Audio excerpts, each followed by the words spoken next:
Hi, Vanessa. Hope you're doing well. Hope everyone's doing really well. Okay, it's the first time I've done a live like this, so I'm going to try showing the evidence on the screen. Now, what happened with when I did that on TikTok is they reduced the numbers massively. So I don't know if that's going to happen again, but we'll try it for a while, and then if the numbers aren't going up, then I'll just flip back over to doing a normal live. The trouble is, you're not obviously showing the evidence, and then they have chance to potentially go in and change the evidence after I've spoken to it without people seeing it. But obviously, I'm trying to secure pretty much all of the evidence anyway, so I'll be able to trip them up with them trying to remove information and evidence anyway. Let's just give it a little bit of time for the views to go up, to the people to join. Please tap the likes as much as you can, and please share this to as many people as you can. It seems a bit weird having my little picture in the corner there. So I'll just do a little introduction of myself. Now, I don't know if you guys can see what everyone's commenting, so forgive me if you're not able to see the comments. I can see some comments on the bottom of my screen. I hope you can as well. But it's important that I can show the evidence as much as I can. So that's why I'm doing it like this tonight. And I only just figured out how to do it. So I am a former UK police constable of 18 years service. And since 2022, after I left the police, I resigned voluntarily. With the help of others, I've acquired irrefutable evidence of decades-long international government fraud. And what our governments have been doing, and this is international, is been involved in the forgery of the Companies House registration systems and their incorporation documents to create criminal entity companies. Okay, they've broken their own laws by doing that. And they are laws that obviously they expect the rest of us to abide by. So everything changes. Absolutely everything has to change. We cannot have these people in a position of influence anymore. Nobody's going to ever trust them again. There's been no verification since 1844, which means they have deliberately and knowingly facilitated all of the crimes against humanity through the laundering of money to motivate those problems continuing, whether it be international conflicts, international terrorism, drug trafficking, and the most horrendous crimes against children, according to all of the evidence. But we're going to go into some very important subjects and research that I've recently done in a moment, and how things and perceptions on this may change, and the theory behind all of this may change based on these particular couple of incidents that I've researched over the last few days. Now, it doesn't look as though the numbers are going to go up. Please keep tapping the likes as much as you can and sharing this out. We'll go for a little while, but over the last few lives I've done, I've generally had sort of nearly 200 people, and we're only on 40 at the moment. So I think they are going to be suppressing the evidence, but we'll do it anyway for a while. So here you can see a picture of George Floyd, supposedly being held down by Derek Chauvin, I believe his name was, or similar, and we're going to look at that in a minute. And he supposedly killed George Floyd by putting pressure on his neck in 2020, in May 2020. So what we're going to look at is the evidence that I have acquired surrounding this. Okay, so now, because they're trying to infiltrate my evidence as I'm creating it, I'm having to try to think of other ways of doing it to get the evidence out to the people. So this is why I've got this particular screen up at the moment. Now, I'm just going to turn the comments off for me for a minute so I can type this in and go to the George Floyd section.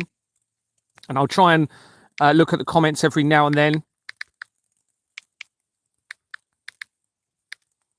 Hopefully this all works as we're doing it. Okay, yeah, here we go. So this is where I've done my research and I've typed this in. Okay, so there's going to be potentially a lot of spelling mistakes. There are bits where I've actually pasted it in from the research, and obviously I'm showing the links of the evidence throughout this as well. So the death of George Floyd. On the 25th of May 2020, George Floyd, a black American male man, was murdered by Derek Chauvin, a 44-year-old white police officer in Minneapolis, Minnesota, United States. This was during the unfolding COVID deception situation. Okay, remember the outbreak supposedly began in Wuhan in China in December 2019. Okay, we went on lockdown, I believe, I haven't got it in front of me, I think it was March in the United Kingdom. And obviously we had all of the subsequent things that happened afterwards, and what we all went through for a few years, and we're still recoiling from those that situation now. Floyd had been arrested after a store clerk reported that he made a purchase using a counterfeit $20 bill. Chauvin knelt on Floyd's neck for over 9 minutes while Floyd was handcuffed and lying face down in the street. 2 other police officers, J. Alexandra Queng and Thomas Lane, assisted Chauvin in restraining Floyd, according to the information. Lane also pointed a gun at Floyd's head before he was handcuffed. A 4th officer, Tao Theo, prevented bystanders from intervening. Research shows that George Perry Floyd Jr. was born in 1973, which is the same year that that the Swift International Transaction System started to be used in the fraud, and it was 2 years after the World Economic Forum began, and it's the same year that the World Trade Center building was being finished.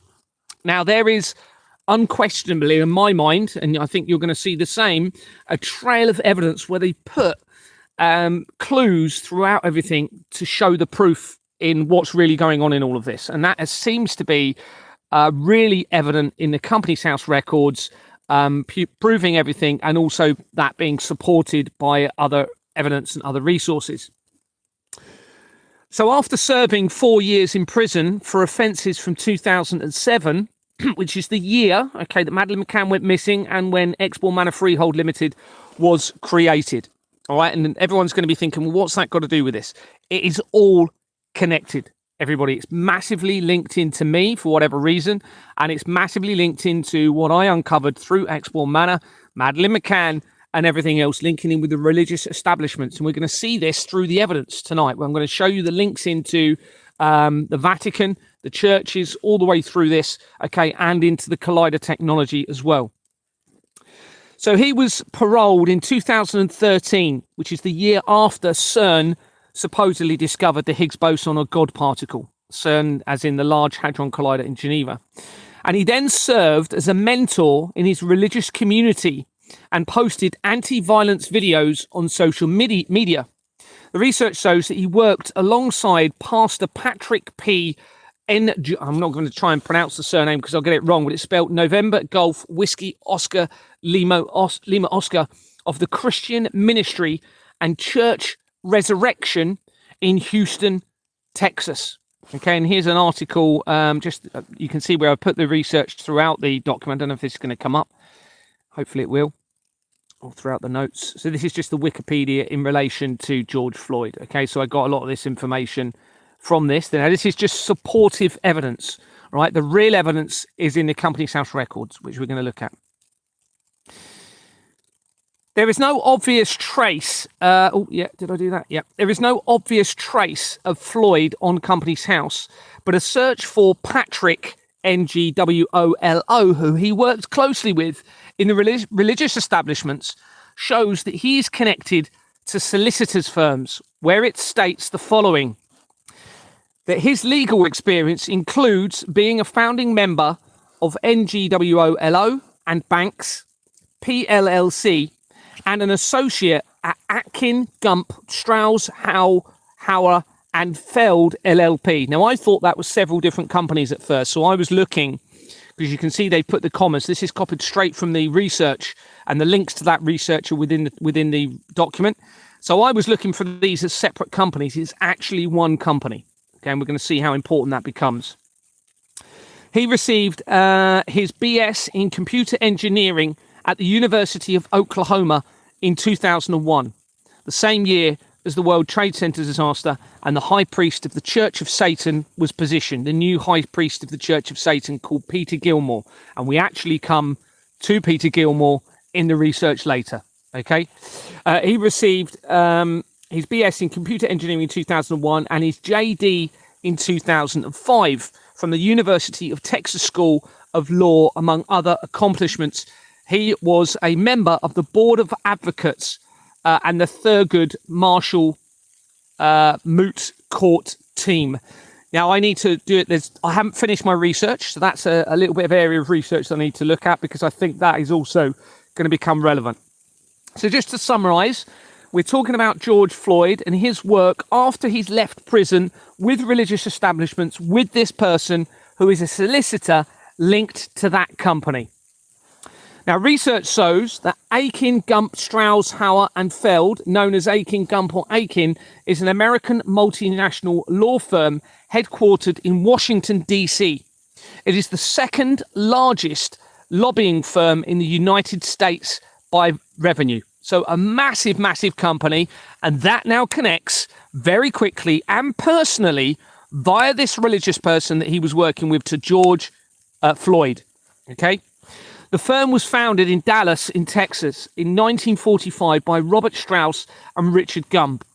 It maintains a large presence in Texas with 5 offices in the state. In early September 1950, Strauss and Gump added Irving Goldberg and William P. Fonfil to the firm, which was then renamed Goldberg, Fonfil, Gump and Strauss. Now, I might not read all of this because you might get bored with some of this, okay, but I'm just going to skim over it and see if there's anything of relevance that you really will need to know.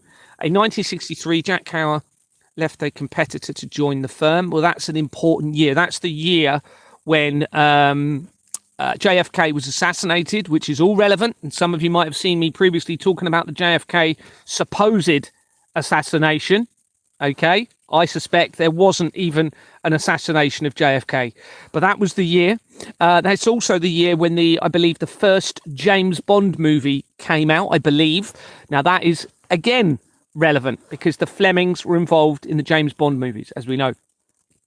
So the company then became known as Goldberg, Fonfil, Gump, Strauss and Hauer.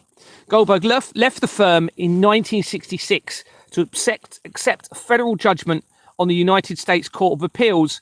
This was the same year as the foundation of the Church of Satan.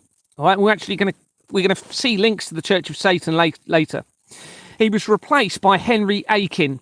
Fonfil's departure and the ascent to named partner status of Alan Feld, who had joined the firm in 1960, gave the firm the name it currently bears. Now, 1960 appears to be around the time or just before where the evidence is suggesting the royal family were infiltrated in the United Kingdom. In 2012, the firm's partnership elected Kim Coopersmith to serve as its chairperson, joining the few women up to that time to head an AmLaw 50 law firm. She succeeded R. Bruce McLean and had helmed the firm for 20 years and is the first woman to chair the firm. Now, 2012 is obviously an important year. That is when CERN supposedly discovered the Higgs boson particle. It's also the year when the Olympics took place in London and the water sports element of that took place in Dorset. Okay, now a lot of this is where they've set this up as a symbolic element in all of this, okay, and to see if people would put all of the dots together and join all of the dots together with what this is really all about and going on. Now, there's no coincidence that the Titanic disaster was 100 years prior to that in 1912, okay? So this 2012 year is very important in everything. This is the same year, as I've said. In 2013, Aiken adopted a single-tier partnership structure in which all partners have equity, abandoning the more popular 2-tier structure in which many partners have no equity interest. So the year after CERN had either achieved or failed to achieve what they were hoping with the collider technology. In 2017, Aiken hired its first chief diversity and inclusive officer, Michelle Mayer Shipp, who joined the firm from Prudential Financial. Now, Prudential Financial is definitely going to be linked in with the fraud. She was succeeded by Nimesh Patel, who joined the firm in February 2019, so leading up to the COVID deception. So 2017 there, the year after the Pizzagate scandal, and they have a diversity and inclusion officer. The transgender movement is a huge part of this, okay, and what they are perceiving to the world as, and to me, as an inversion of everything, leading into a potential inversion of all of creation. Now, we're going to be coming into and hopefully touching on the theories now. Once we look at this George Floyd evidence, then it will possibly give us another theory as to really what's going on here. Because if they are faking deaths, then that means they're potentially faking a lot of other information. Okay.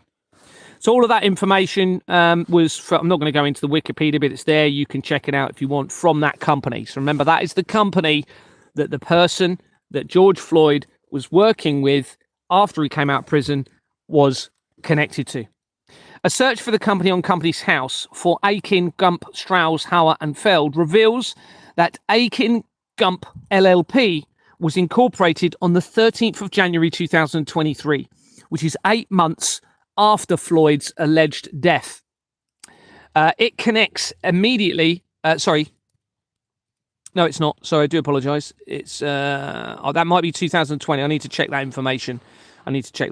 Actually, we can look into it now. It connects immediately to the main company in the fraud by Vistra UK Limited of 10 Temple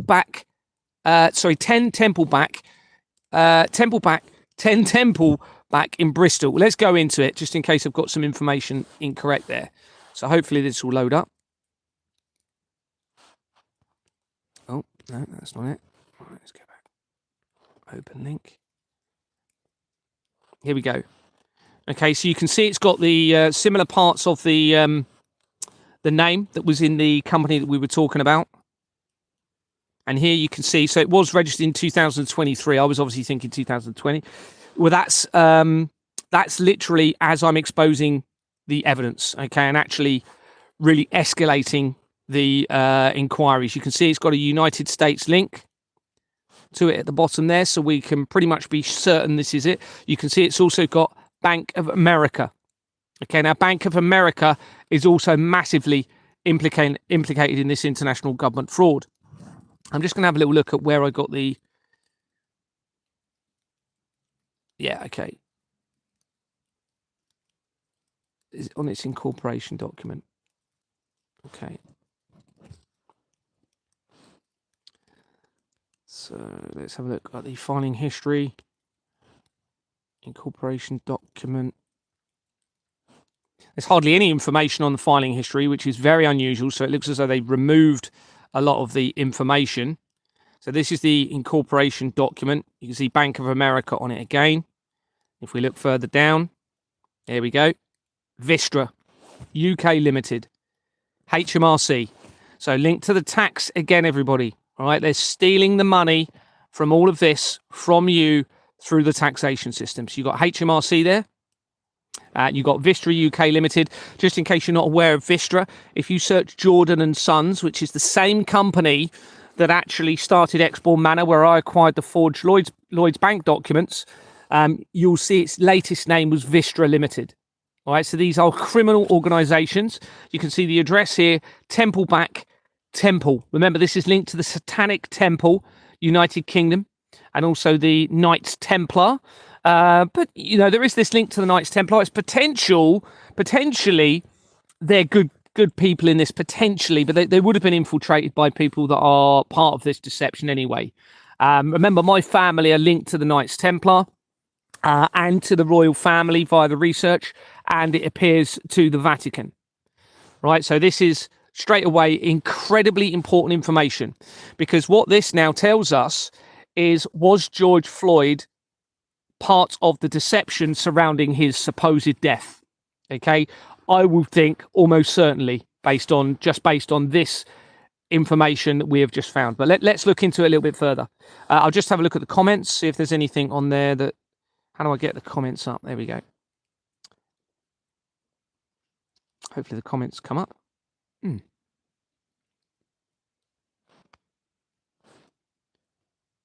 I can't see the comments on my screen. Yeah, you can see how much lower the numbers are when I'm showing the evidence. Should be a lot higher than this. Okay, I'm not getting the comments coming up for some reason. I'll carry on anyway. So, right.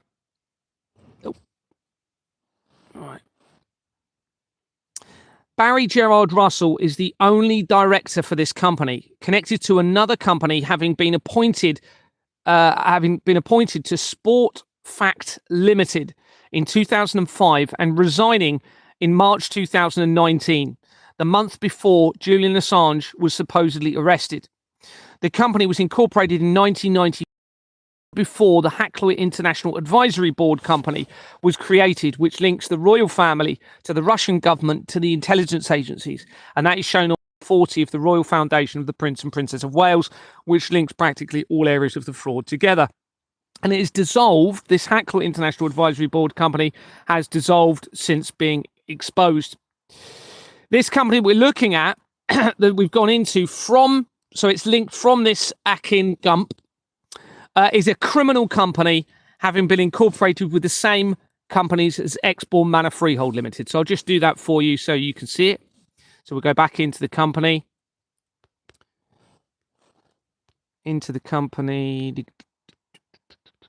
Oh, you've also got the Cooper Smith.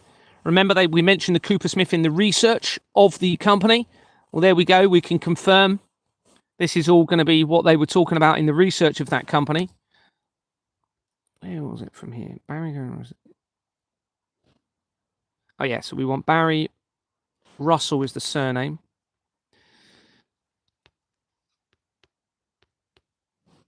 There we go. Gerard Barry Russell. Sports Fact.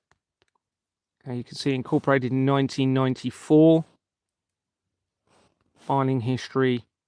Those who've been following my evidence will know, that these are the same companies as Exborn Manor Freehold Limited, and they are criminal companies. And here we are. We have Swifting Corporations Limited. Okay, and these, I believe, all of these documents, I believe, are going to be forged. Okay, where they've changed the names in the top here, there's normally a line running across horizontally where this company name is. So I suspect they've changed all of the company names on the documents at some point. And you can see you've got Jordan's in the corner, Jordan's and Sons. So remember, that is Vistra again, same company. And there you go, you've got Jordan's and Sons there. So this is a criminal organisation. John Keith Hepburn connects Sport Fact Limited to 19 companies, including some elite companies and various Morgan Stanley companies, such as Morgan Stanley International Limited, that was incorporated in 1998 and is also a criminal company, having been incorporated with the same companies as Exborn Manor Freehold Limited. Morgan Stanley companies make important connections through the research to JP Morgan and therefore the Flemings. Right Honourable Francis Anthony Alma Maud connects Sport Fact Limited to 24 companies, including Brighton College International Schools, Asda Group Limited, and the Conservative Foundation that has already featured very recently, actually, in key areas of the research. This appears to be this MP. Let's get that picture up on the screen. If it loads up. Hopefully there are pictures on here. Here we go. So this is this MP, whose name now linked to international government fraud and a deception against all of humanity. And I suspect, with everything that we're going to be seeing, that George Floyd was in on the deception. And very likely his family as well. Interesting. So he was born in 1953, the same year that the Queen was supposedly coronated. I haven't gone into too much depth about him, but the website for Resurrection Church. Now, remember, that's the church that George Floyd was working with, okay, after he was released from prison, supposedly. And it shows that him and his wife, Mr. N.G. Wolo, is the lead pastor of the Resurrection Church. And in 2019, he married Erica N.G. Wolo, who is an assistant professor at Baylor College of Medicine. Let's just get that website up just so you can see it. Yeah, so this is the person that George Floyd was working with. The solicitor, and then the information about them just underneath.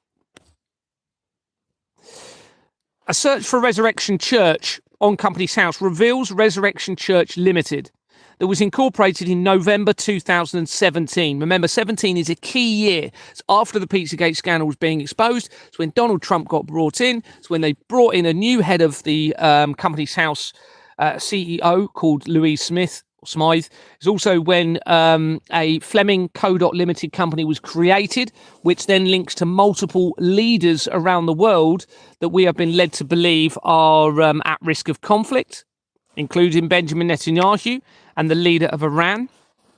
So this company was incorporated in 2017.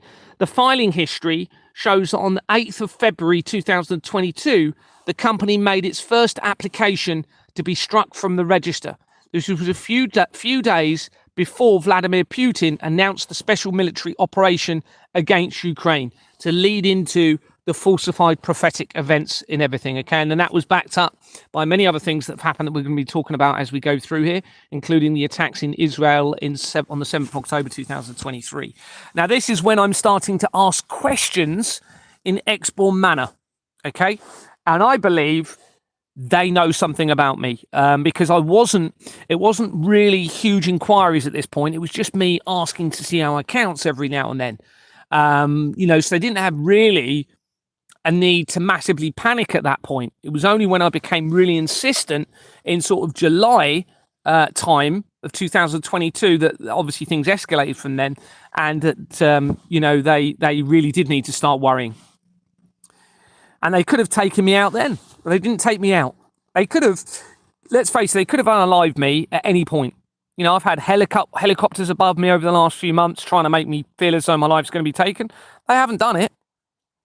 So Daniel Masocco connects Resurrection Church Limited to Life Resurrections Ministries. Now, the names of these companies are going to be very relevant in all of this, okay? Bearing in mind we're talking about falsified prophecies, potentially, okay? Leading into falsified prophecies. We have Life Resurrections Ministries that was incorporated in 2014 and it dissolved in May 2017. This is when key things are happening in the United Kingdom. Okay, so around April, May, June, July, you have the attacks, you have the terrorist attack on the London Bridge, you have the bombing at the Manchester Arena, where Ariana Grande was having a concert. You also have the Grenfell Tower fire. All of these things are connected, and all of them are linked in with the Satanic Temple, with the crimes against humanity, with this fraud all the way through it, and with the Israel attacks in 2023. These companies appear that we're talking about to possibly coincide with the timings of Floyd being released. Floyd, that should be. Not Lloyd. Let me just change that whilst I'm here. Floyd being released on parole in 2013 and working with the church. Josephine Namakula is shown in the People record. A separate search for Josephine I'll just better check the comments because I don't even know you can all hear me. But they're not coming up. Hold on. So I'm clicking on a thing at the top. I could see them earlier. Maybe I have to wait for them to load up. Bear with me. Let me see if they come up after a second. They were here earlier when I was looking at the some of the research. I don't know if that's... I don't know if they're activated or not. Can I go to my YouTube screen and see them? No. Let's try and... So I just want to check see if, make sure there's no issues with the live. No, they're not loading up. How do I do this? Sorry, this is the first time I've done this, so if I go into the settings, no, that just, I saw that earlier, that just changes my picture. Click on that. I'll just carry on. We've got 89, so the numbers are definitely lower, but... Okay.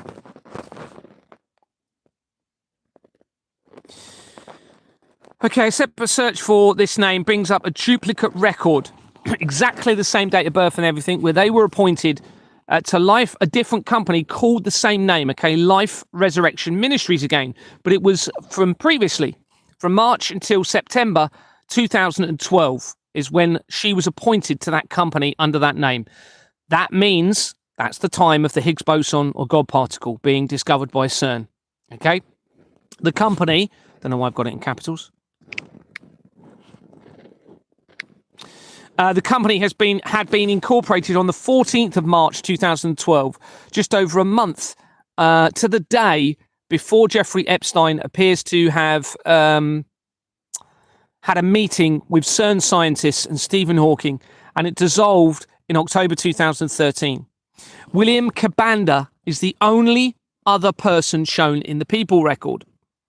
A separate search of William Cabanda shows a duplicate record again, where the name was appointed to NW Transport Services Limited, and it has limited actually written twice, which is very unusual. That's not my mistake there. Okay, so it actually has it in the name. We can look at that in a second. NW Transport Services Limited on the 15th of June 2020, less than a month after Floyd's apparent death. The company dissolved in 2021. Just have a quick look at that company. I'm not going to verify everything because you can go back over and verify it if you wanted. Oh. Open link. Right, this is the same name linking in. You can see you have NW Transport Services Limited. If we go into that company, you'll see it was incorporated very, very close. Okay, the murder of Floyd was in May 2020. Okay, so this was within a month, or around a month, and it dissolved in 2021. A separate search for NW Transport reveals NW Transport Limited that was incorporated on the 17th of March 2007, less than 2 months before Madeleine McCann's disappearance. And they resigned in April 2010, the same year that CERN Limited was incorporated on Companies House. And CERN Limited has dissolved since I've exposed it. It has, now I need to research this because this is interesting, bearing in mind what we're talking about. So we come from the resurrection link to George Floyd to creator.co.uk limited. I need to research that. Creator. Followed by William Murphy on the incorporation document that I had never seen before. So we'll just go into that. So here's MW Transport, March 2007, filing history, incorporation document.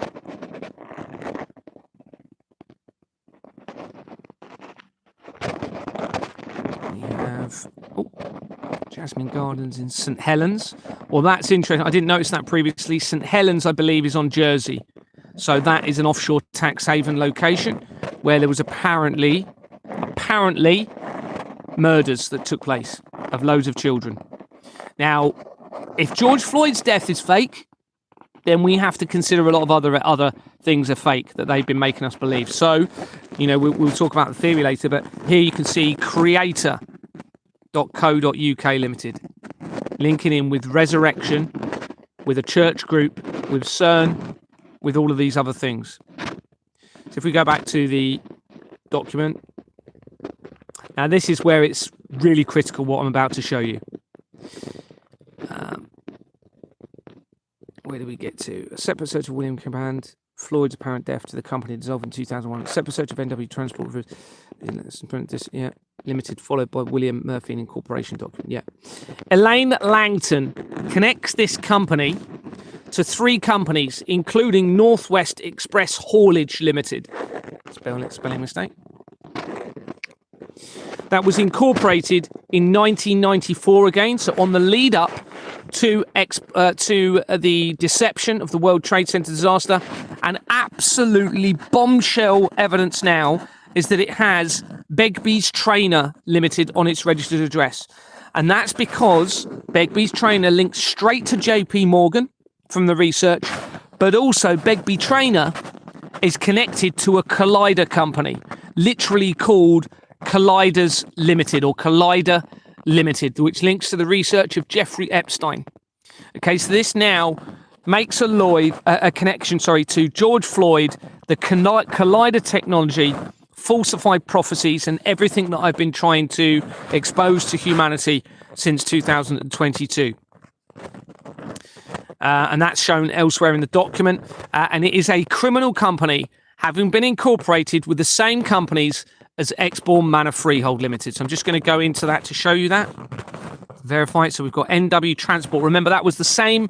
It was the same company name that we've followed through from the evidence of the Resurrection Company, which links, same name as the church network in Houston that George Floyd was linked to. If we go into the people record, here's Lorraine, Langton, 3 companies, Northwest Express, Begbie's Trainers. Okay, you can see that there. Number 1, Old Hall Street. You can see when it was incorporated. Key year, remember, the year after this, Hackler International Advisory Board, the Russian government linking into intelligence agencies and the royal family, has since dissolved. And this company then dissolved July 2010, not long before CERN Limited was incorporated on Companies House. If you go into the filing history,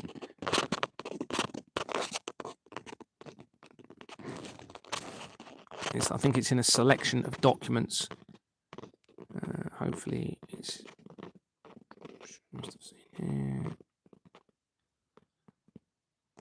Interesting, actually. They changed... Registered office changed July 2007.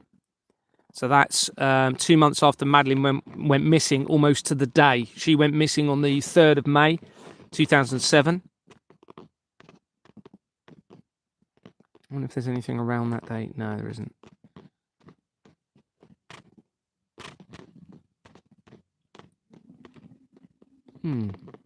Oh, here we are.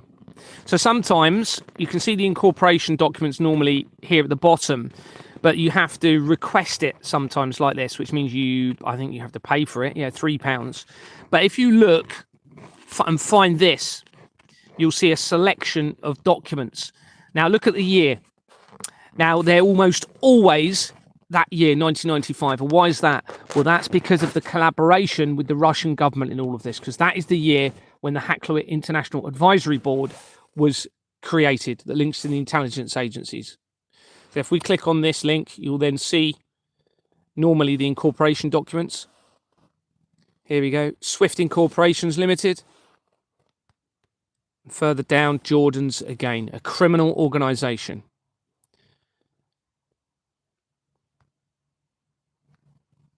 Hopefully that's sort of sinking in for everybody how huge this is.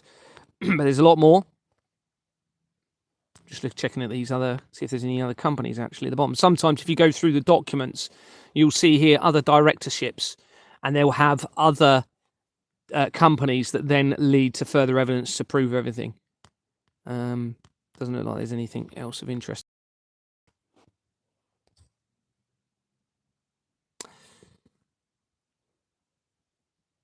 A search for Derek Chauvin, the officer charged with the murder. Let's just get rid of that. It's quite good, actually, because I'm noticing all these spelling mistakes. No direct results on Companies House, but Chauvin Pharmaceuticals Limited was incorporated in 1957 as Smith and Nephew Pharmaceuticals Limited before its name was changed for the only time in 1993 on the lead up to the collaborative deception surrounding the World Trade Center disaster. It dissolved in 2018, the same year that Gordon Bowden was exposing the non-verification element of the Companies House fraud. The company connects immediately to the fraud by Denton's secretaries in its people record, who were appointed to the company on the 21st of November 2011, less than a month after Jimmy Savile's death, supposedly.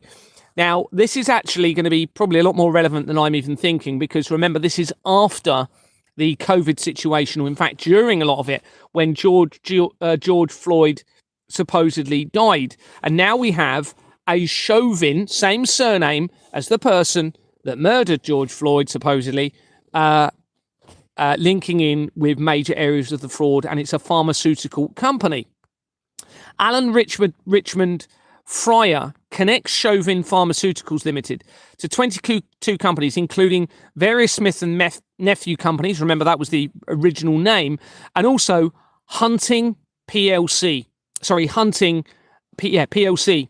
That was incorporated in 1970, the year before Charles became the Prince of Wales and the start of the World Economic Forum. And this, let's get rid of that.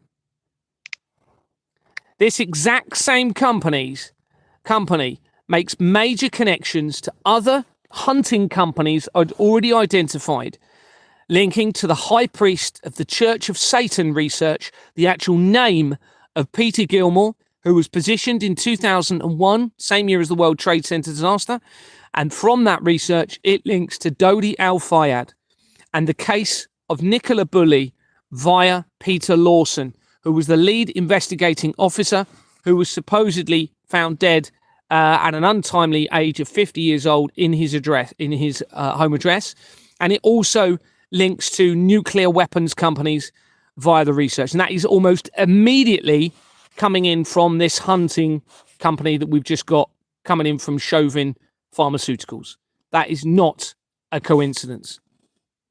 The search also reveals, I'm doing a little bit of research around this still, so I'm not going to go too much into this, but I'll read the first bit. The search also reveals Chauvin Services Limited, which is revealed having been incorporated in July 2016 as the Pizzagate scandal was being exposed, and the month before a ritual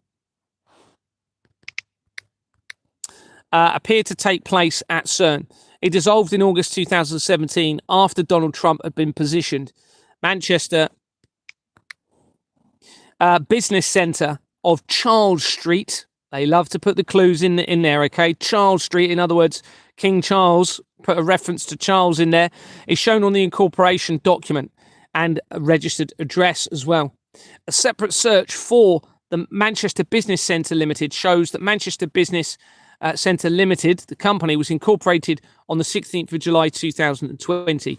Now, I'm still doing some work around that, so I'm not going to go into too much details. However, I think that's going to link to the Israel attacks, because remember, you've got the Manchester Arena bombing research linking straight to practically the research that I've done surrounding the attacks in Israel on the 7th of October 2023. So I suspect that is going to make the links from this Manchester company, but I haven't verified that yet. So what about the judge for the Derek Chauvin trial, the person that allegedly murdered George Floyd? Well, research shows that his name was Peter A. Cahill, and he was had been appointed as a judge in 2007, the same year that Madeleine McCann supposedly went missing, and the Exball Manor Freehold Limited was incorporated on the company's house records. Here's, let me just show you a little bit of research. Let's show their faces. It's important that we get their, if their faces are really real on here, of course. But now some people must have met. Oh no, I remember I have to do the cookies on this. Do I or not? Oh no, it's okay. Here we go. So that was the judge. Not let me zoom in. That's the judge for the case of Derek Chauvin. A search of Peter A. Cahill on company's house reveals a Peter Allen Cahill, born 1950, having been appointed to St Ambrose Catholic Club Limited in April 2007. So that ties in with the year that he became a judge. And having resigned in 2013 after the experiment at CERN. The company had been incorporated on the 22nd of October 1997, within 2 months of the death of Princess Diana, and a week, literally to the day, before the death of the founder of the Church of Satan, which was on the 29th of October 1997. The company dissolved on the 13th of October 2020, 5 months after George Floyd's supposed death. But the filing history shows an application was made for that dissolution on the 29th of May 2020. That is 4 days after Floyd's alleged death. That is absolutely massive. Okay. So there are many religious-related companies connected through the research from the directors of this. Reverend John Frederick Carlyle was appointed to St Ambrose Catholic Club Limited in June 2000 and resigned in January 2002. So this is either side of the World Trade Center disaster and connects to various religious companies, including Cornerstone Foundation, that was incorporated in May 2009, the same year as the Royal Foundation of the Prince and Princess of Wales, and it dissolved on the 26th of August 2025, leading up to my staged arrest, which was less than a month later. Frederick Charles Slater connects Cornerstone Foundation to 7 companies, including YMCA George Williams Company, that makes critical connections throughout the research to my family's, the apparent infiltration of the royal family, my dreams and my visions that led to further evidence, and a possibly moved gravestone in Aylsham to conceal the truth. And that's thanks to Vanessa, some of that information, as shown elsewhere in the document. And if you're not aware of George Williams, he was the original founder of the YMCA, the Young Men's Christian Association, and that was in 1844, the same year that Companies House began. And YMCA features at key times throughout my research, including very quickly to the Paedophile Information Exchange. In fact, immediately to the Paedophile Information Exchange via the research of Harriet Harman and her late husband, supposedly late husband. And Harriet Harman had been personally connected to me via my wife's auntie, and also personally connected to Vanessa Emery via her sister, who Vanessa was speaking with about something. So there's a lot more of it. I'm still doing some work around this, but we're going to move on to Renee Nicole Good. I wish I could get the comments up. It's not going to work. That's good. We've got a few more people, but it's definitely less. I think they deliberately stop numbers when you're actually showing the evidence of everything. So let's have a look at Renee Nicole Good. On the 8th of January 2026, yesterday, videos and articles emerged of 37-year-old Renee Nicole Good having been shot by, apparently, ICE immigration officers in Minnesota after blocking the road. A search of Renee Nicole Good on Companies House through Google reveals a company called Nicole Goods Limited, with an only director of American Nicole Rennie. All right, so we have the 3 names linked to this one company of this person. All right, but it gets more interesting. So that initially spiked my interest. Oh, I wonder if this is going to lead to anything. Now, the date of birth for this person on this company linked to it, which is a Nicole Rennie Harvey, is 1980. Okay, which is obviously slightly different. She's 37 years old, supposedly.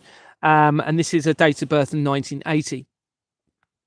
And the company was incorporated in 2023 as I was escalating the exposure of the evidence of the fraud. And it dissolved in 2024 as the exposure continued. The filing history shows that on the 11th of March 2024, its registered address was changed to the default Companies House address. And on the 5th of May 2024, the address of the director, so this Rennie Harvey, was also changed. So I'll just show you the company, just so you can see it. So here's Nicole Goods Limited. You can see the dates there. Incorporated 2023, dissolved 2024. It's got the default address. If you look in the people record, an American, Nicole Rennie Harvey. Okay. Now, of course, just this alone, it's a coincidence, but look where it leads. Okay. So remember this name, Nicole Rennie Harvey.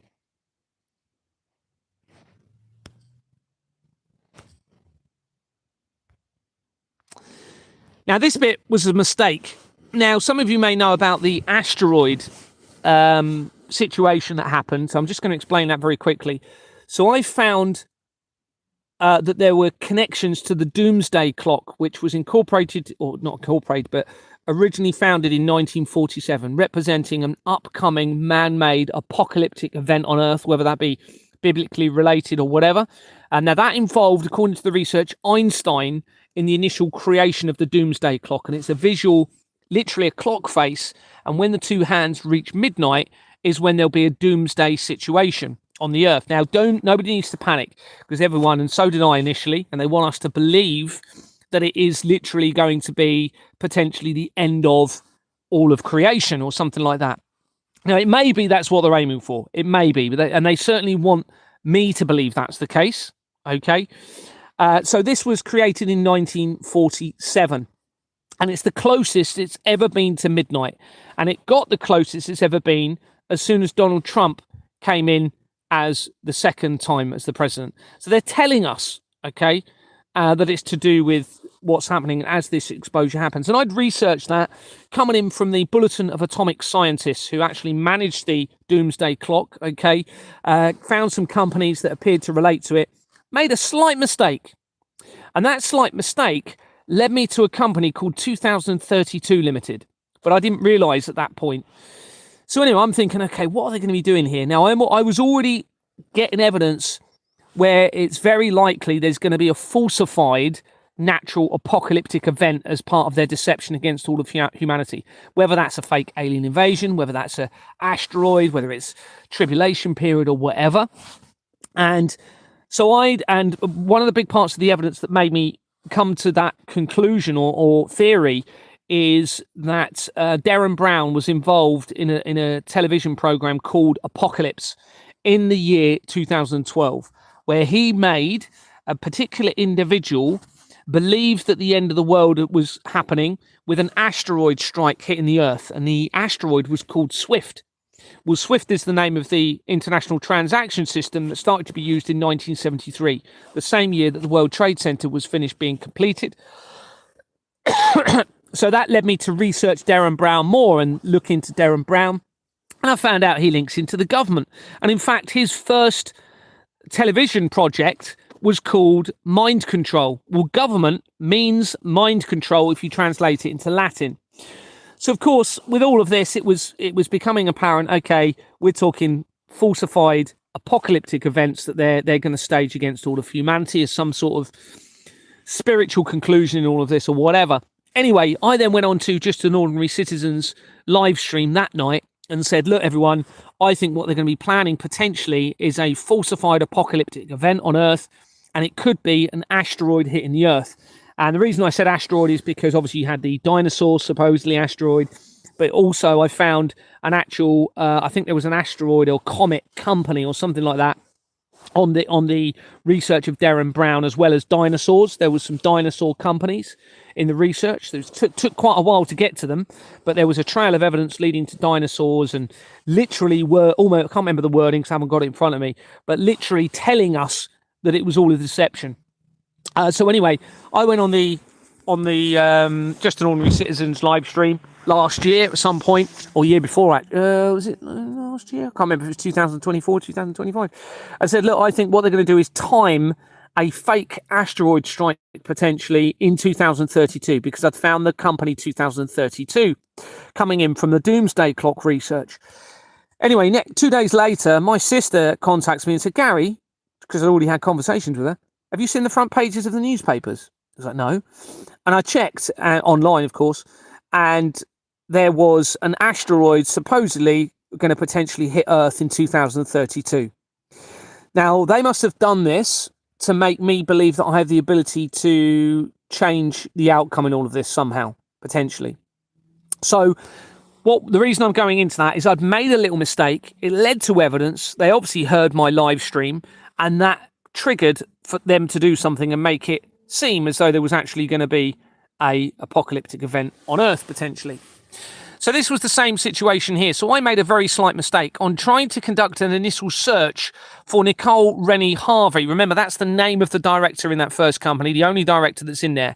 I accidentally put Nicola instead of Nicole, and it revealed New Beginnings, Lettings and Property Management Limited. New Beginnings. that was incorporated as Nicole Harvey Property Limited, or Nicola, Harvey Property Limited. That's why it flagged up on the 26th of September 2017, a few days before the linked Las Vegas shooting.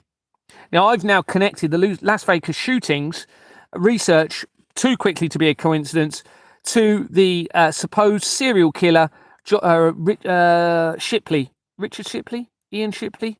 I can't remember his first name. But the Shipley, the doctor that was supposedly one of the biggest serial killers, I've linked them together very, very quickly now to one of my colleagues that I used to work with called Guy Briscoe. So read into that what you will.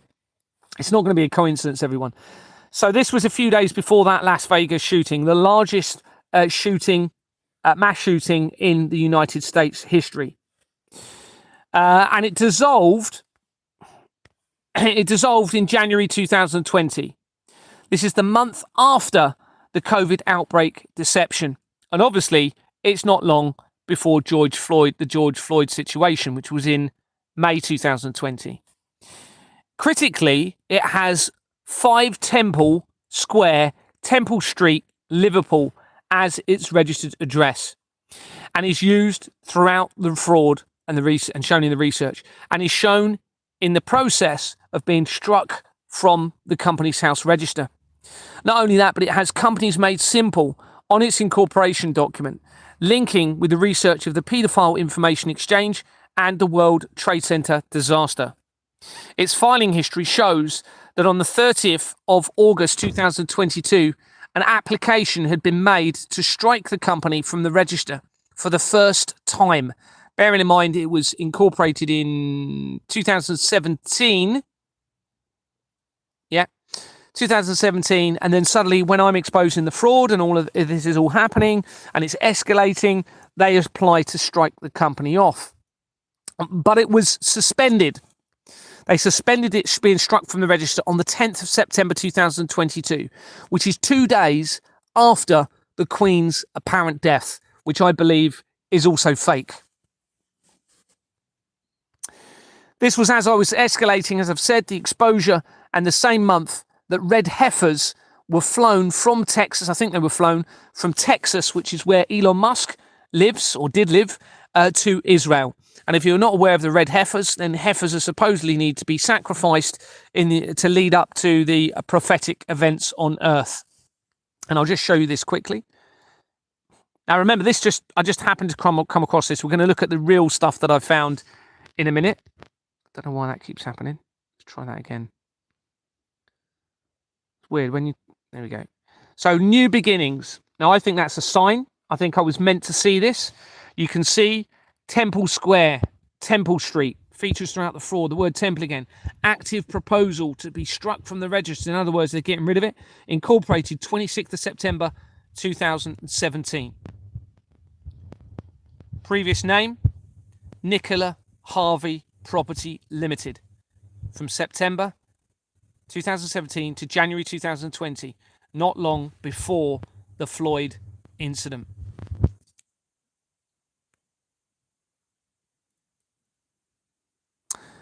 Nicole Ann Harvey, born 1975, is the only director within this company and connects to Invest Lettings and Property Management Limited, where they were appointed in February 2019 on the lead up to the COVID deception. The company was incorporated, spelling mistake. For some reason, I constantly spell that wrong. It's just where I'm typing it so quick, I think, and my brain's got used to typing it in that way that I miss out that R. At the time, and it dissolved in January 2020, less than a year later. And obviously, that is literally not long before the George Floyd situation. Martin James Gabriel connects this company that we're looking at to 12 others, including Shot and Chaser. Now, bearing in mind, we've come in and I've been researching Nicole or Renee being shot, and we've got New Beginnings, Temple, Shot, all linking in with all of this. Okay, and I just found that pretty mind-blowing, and I don't think I've seen hardly any shot companies with shot in it. Okay, you've got Earth Shot, prize, which is important. But I just found that pretty incredible. And I'm just going to quickly show you just some of that. I know I've shown you. I don't need to show you anymore on that side of things. Now, a correct search for Nicola Harvey reveals a record connected to old Mill Hillams. Now, notice that the word, it's one word, okay? There's no gap in it. Mill Hillams Club Limited, that was incorporated as the old Mill separate gap, okay, gap in it now, Mill Hillams Club on the 5th of July, 2019. This is the day before Jeffrey Epstein was arrested. And its name was changed in December 2019, the same month as the beginning as the COVID deception.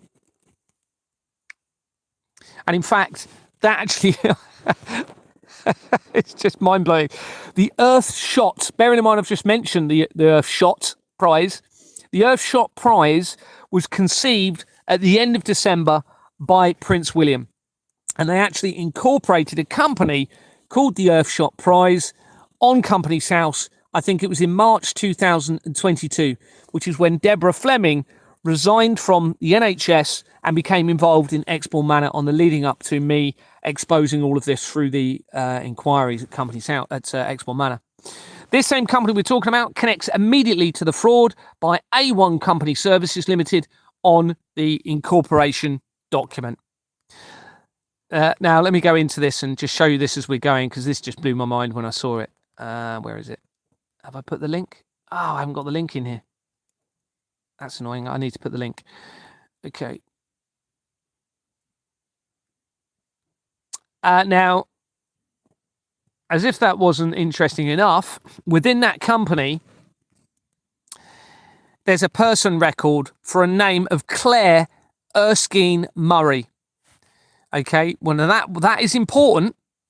Now, they were appointed in July 2024, which is the month I was publicising the connection to the adrenochrome, which is the blood of the tortured children, to the fraud.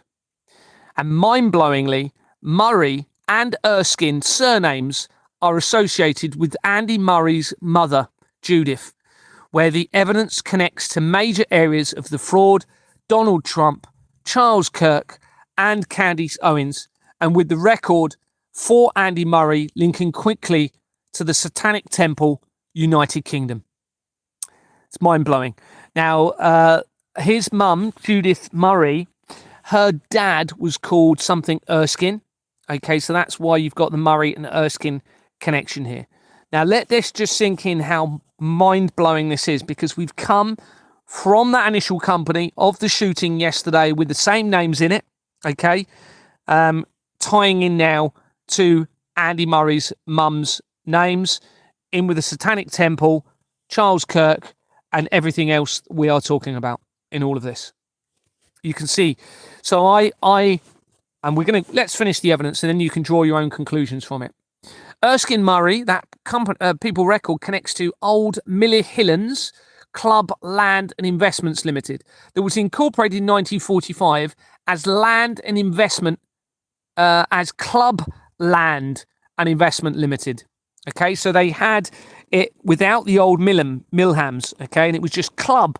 Now, I suspect that's because it relates to probably gentlemen's clubs. This is me speculating here. Okay, I'm not saying that is the case, but they're massively important in this. Men-only clubs linking into the sex trade. I suspect that was to do with that initially. Okay, Club Land, and potentially the nightlife element tying in with it as well. And then it changed its name in 2021 for the first time. It has a forged incorporation document, missed the R again, where its name was shown as Headstone Trust. Now, bearing in mind we've just been talking about headstones being changed and swapped around to hide the truth in all of this, we now have Headstone Trust. And it's a shame. I'm gonna show you this, actually, if I can get on it. So what's the original company name?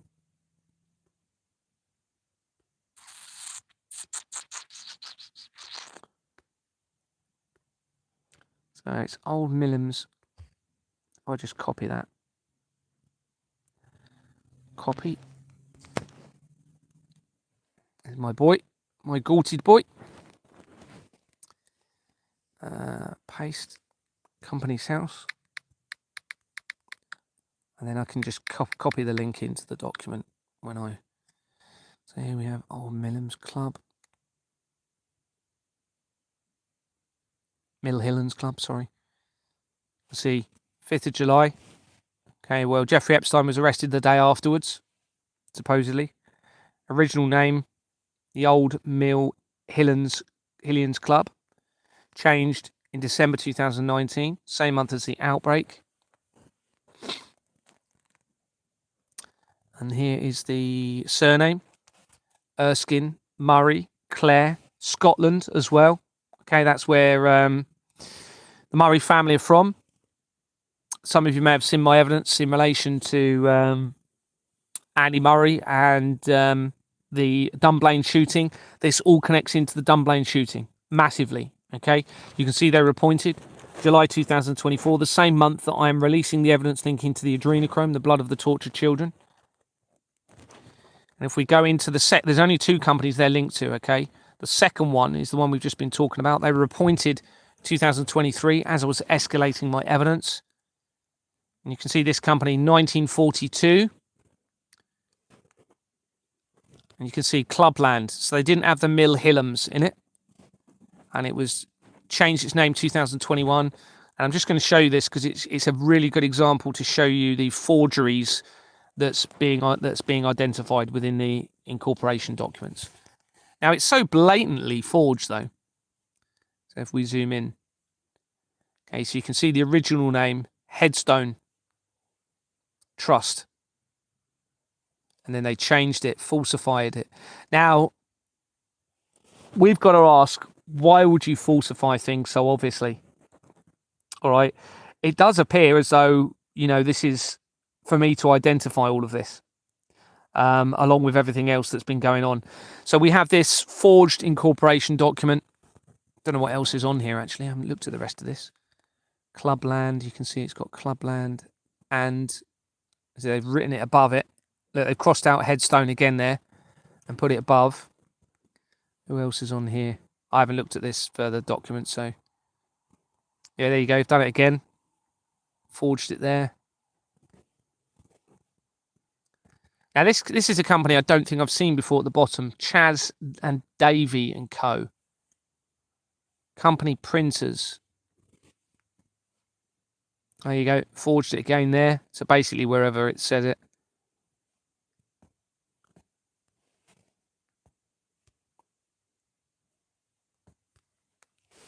Right, let's go back to the research.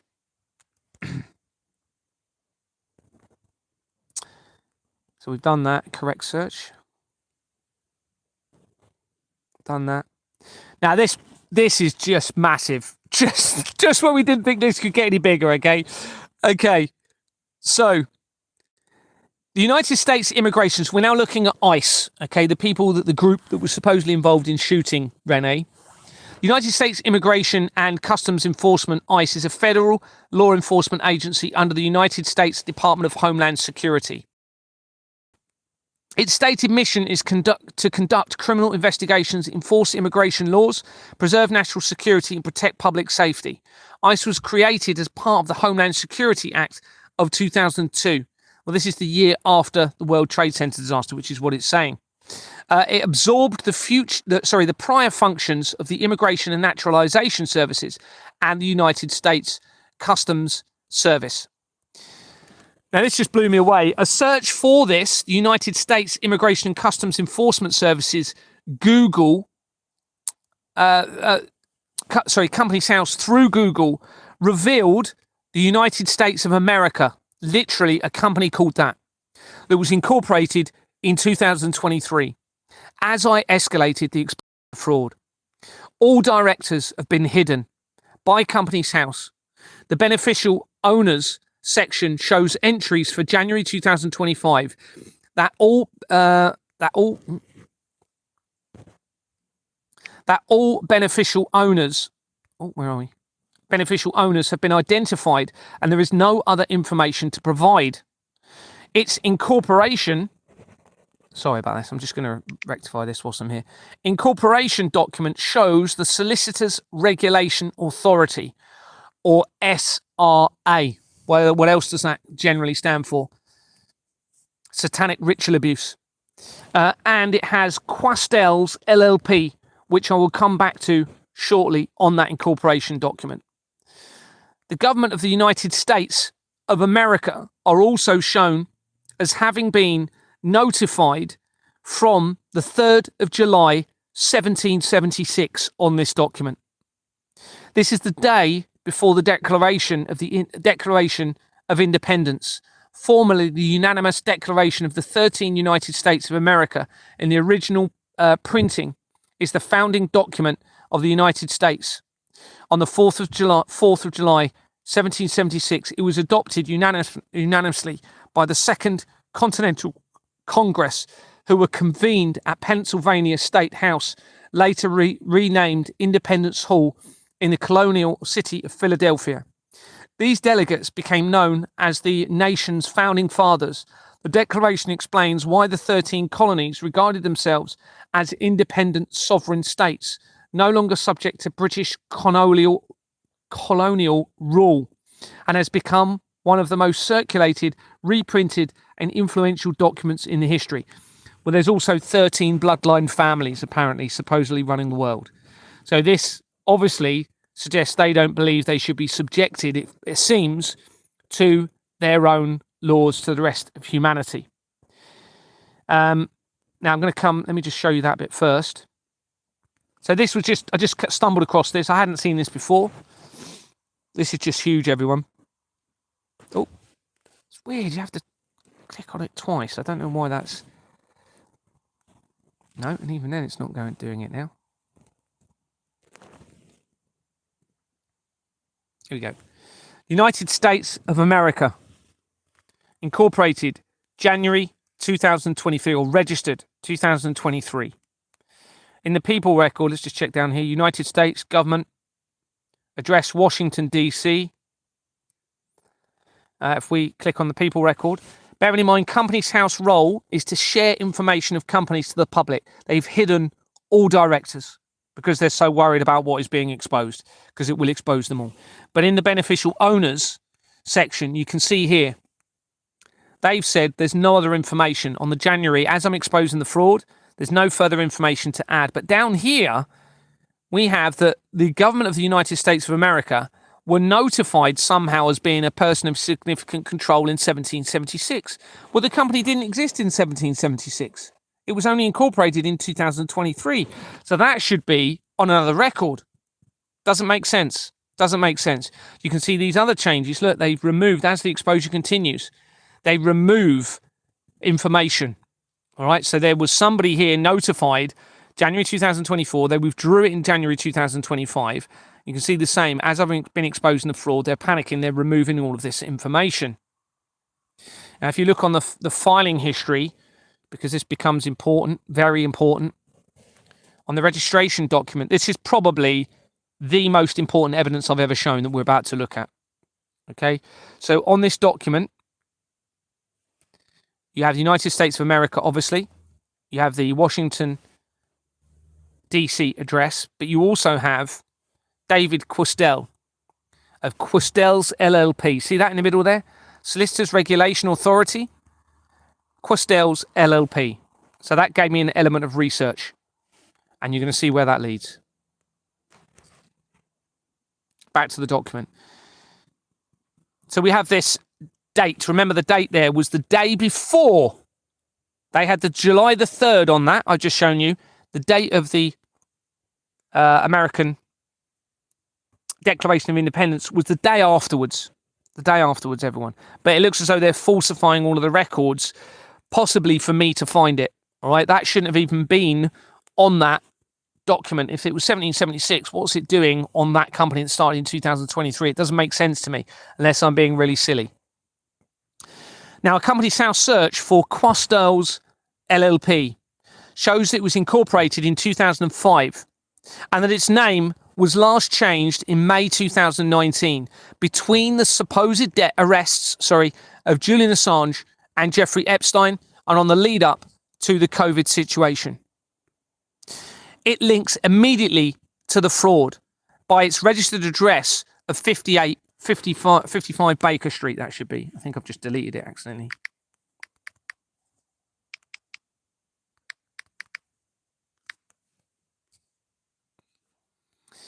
I'm going to show you what we're looking at here, because this is absolutely critical. Julian Matthew Spalter connects this company. Oh, where am I? Connects. Oh, I've got a mistake here. Put it twice. Now, I just happened to see it and it caught my name. Okay, to 14 companies, including DSRAPP LLP. And due to it being so similar to DARASP LLP, I'll finish that, Richard, which is connected to the research of Kash Patel of the FBI and to the Satanic Temple United Kingdom. I looked into it. I'm going to change that bit later. The company was incorporated on the 8th of March 2007. This is less than 2 months before Madeleine McCann's disappearance. And it dissolved in August 2010, 3 months before CERN Limited was incorporated. Sean Michael Weil connects DSRAPP LLP to 7 companies, including Invicta, that should be an ER, I think, Invicta Film Partnership number 13 LLP, with Invicta Film Partnership companies making critical connections throughout the research and to Kash Patel, to the intelligence agencies, and to the Satanic Temple United Kingdom, everybody. All right, so I'm going to show you that on the screen. I'll just read this actually. While also connects to 18 Randolph Avenue Limited, that makes connections elsewhere in and likely relevantly to. They also connect to Honeybee Investors Limited, that was incorporated in 2013 after CERN claims to have discovered the God particle, and it dissolved on the 29th of July 2025 as the exposure continued and other huge movements are taking place. I suspect this B company could relate to an inverted deception threat against creation regarding the bees and the pollination situation. And many of you may have heard that the bee situation's pretty dire, apparently. Now, is that a deception to make me and others believe that? Possibly. I now have to consider that, because if this death of George Floyd is not real, then I have to consider they've set up loads of other deceptions as a test against me and humanity to see what we're going to do about it. I'm not saying it's not real, but I don't think George Floyd would died based on what I've seen on the evidence of George Floyd. And I'm almost certain that's the case with this shooting from yesterday. And remember, if you've seen my previous evidence, you'll know that the Garrick Club was one of the world's oldest gentlemen's clubs, which will link with the sex trade, from 1831. And it was set up for actors. Okay, for actors. So we could well have people who are all actors running all of this deception against all of humanity. I'm not saying that is the case, but one of the big things I've been saying is, why aren't they taking me out? Why aren't they murdering me? Now, of course, if they didn't really murder George Floyd, then that means loads of other deaths may not have happened, including that of Princess Diana, including that of Jill Dando, potentially. And why would they have made it seem like they were the case? Well, to bring out individuals, to set up a situation of a potential false attack about all of creation, to bring forward people that may need to be brought forward. This then links in with the MK Ultra program. Why did they change the name from MK Ultra to MK Search on the year that my sister was born in 1973, and then disclose 20,000 new documents in relation to MK Ultra on the year that I was born? Anyway, let me get back to what I was showing you here. So here's Quastels. I'm probably pronouncing that wrong. Forgive me if I am. Quastels LLP, incorporated 2005. changed. I haven't put the name changes, but here's some. I'm probably going to see something that's going to be important now. So you can see a name change there in May 2019 was the last time its name was changed. And you can see the Baker Street. And then, what was it I was going to show you from this? I've forgotten where I go from there now. Julian Spalter. Probably the last one I looked at.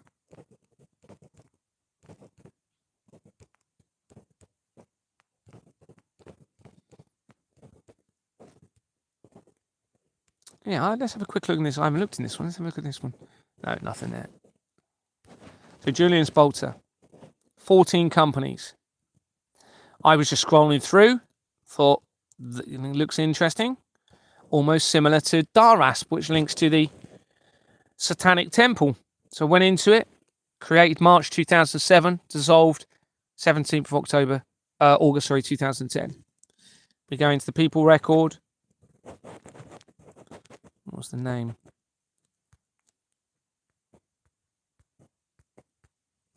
Last one, wasn't it, I think? Shawn Michael. When was he? April 2007. Born 1965, the year before the Church of Satan was founded. Same year as the main company in the fraud. Haven't looked in these other ones too much, but Bright Move Media, very likely going to be important. Here's that Honeybee one. Honeybee Investors Limited. Bearing in mind, the threat of creation in all of this, according to all of the research. Incorporated the year after CERN claims to have discovered the God particle and dissolved in July. Now, remember, July is a massively important month in all of this. Okay, it is when they claim to have discovered the 3I Atlas comet, which is almost certainly a deception. It's the same month that the currency producer, De La Rue, was taken off of the London Stock Exchange for the first time since 1947. 1947, remember, being the year that the Doomsday Clock was created, okay, linked to Einstein, linking into the comet, again, deception, and everything that happened to me about what I told you about that comet earlier.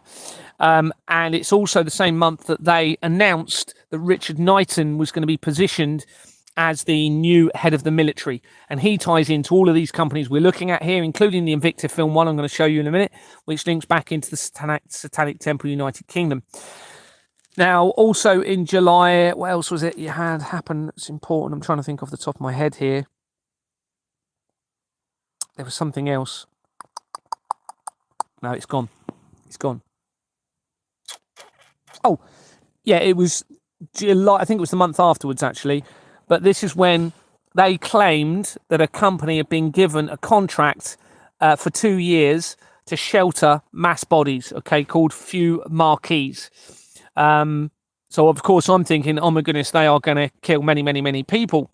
And I'd already had the information of a depopulation report where the UK, for example, would go from 66 million people down to 14 million by the end of this year. Well, that doesn't appear to have happened unless they're hiding it very well. Now, the only way you're really going to know, because they can control all information, is a massive drop in the number of cars on the road and people that you see them walking along in the busy high streets, etc. But now I've spoken to some people personally, and they've said they are aware of a lot of people dying, but I'm certainly not. What else was I going to say on that? Now, that Few Marquees company links straight to my wife's family. Straight to the fraud as well. Okay. Now, that depopulation report came out in 2017, the year after the Peatsgate was expanded and went exposed, and when Donald Trump came in as the president. So anyway, let's get back. So honeybees.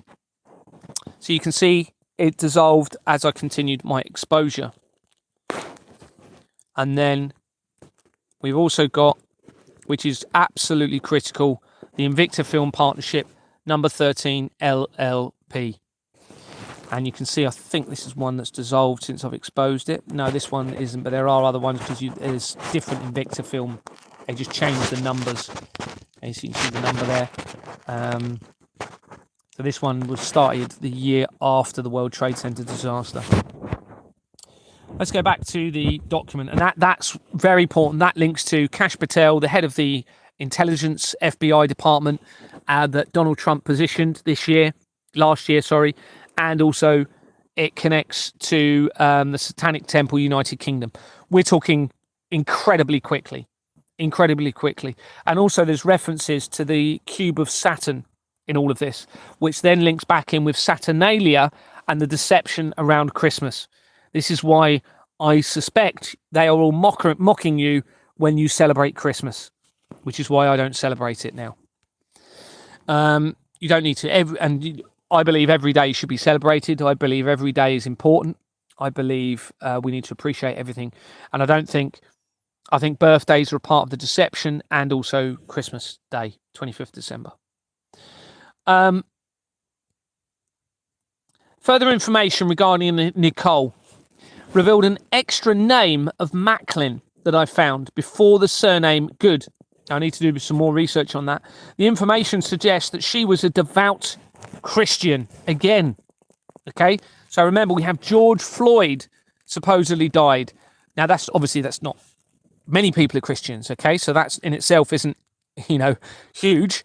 However, with everything else that I'm exposing, linking into the falsified prophecies, linking into the religious establishments, and what we're going to see next, we have to consider this. Now, there's also a big element of the Christian side of things ties into an organization called the Christian Warfare YouTube channel that I've done research about that links back into absolutely everything. And the reason I researched them is because they were associating with Charlie Veitch. If you're not aware of him, he's a YouTuber that was going to Manchester and to other cities, mainly Manchester, I believe, though, and almost causing a risk of conflict between different faith groups. And when I exposed him, he stopped doing that. Okay, he actually stopped doing those videos after I publicised the connections to him.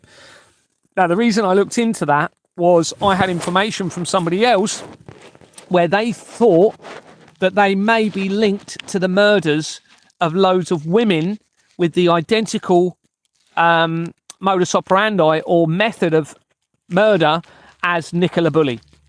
So I researched it going through, and it linked into everything coming in from Christian Warfare, linking with Charlie Veitch, linking into the Goldsmith family, and major connections into everything I'm talking about here, including Invicta Film Partnership companies that we've just looked at.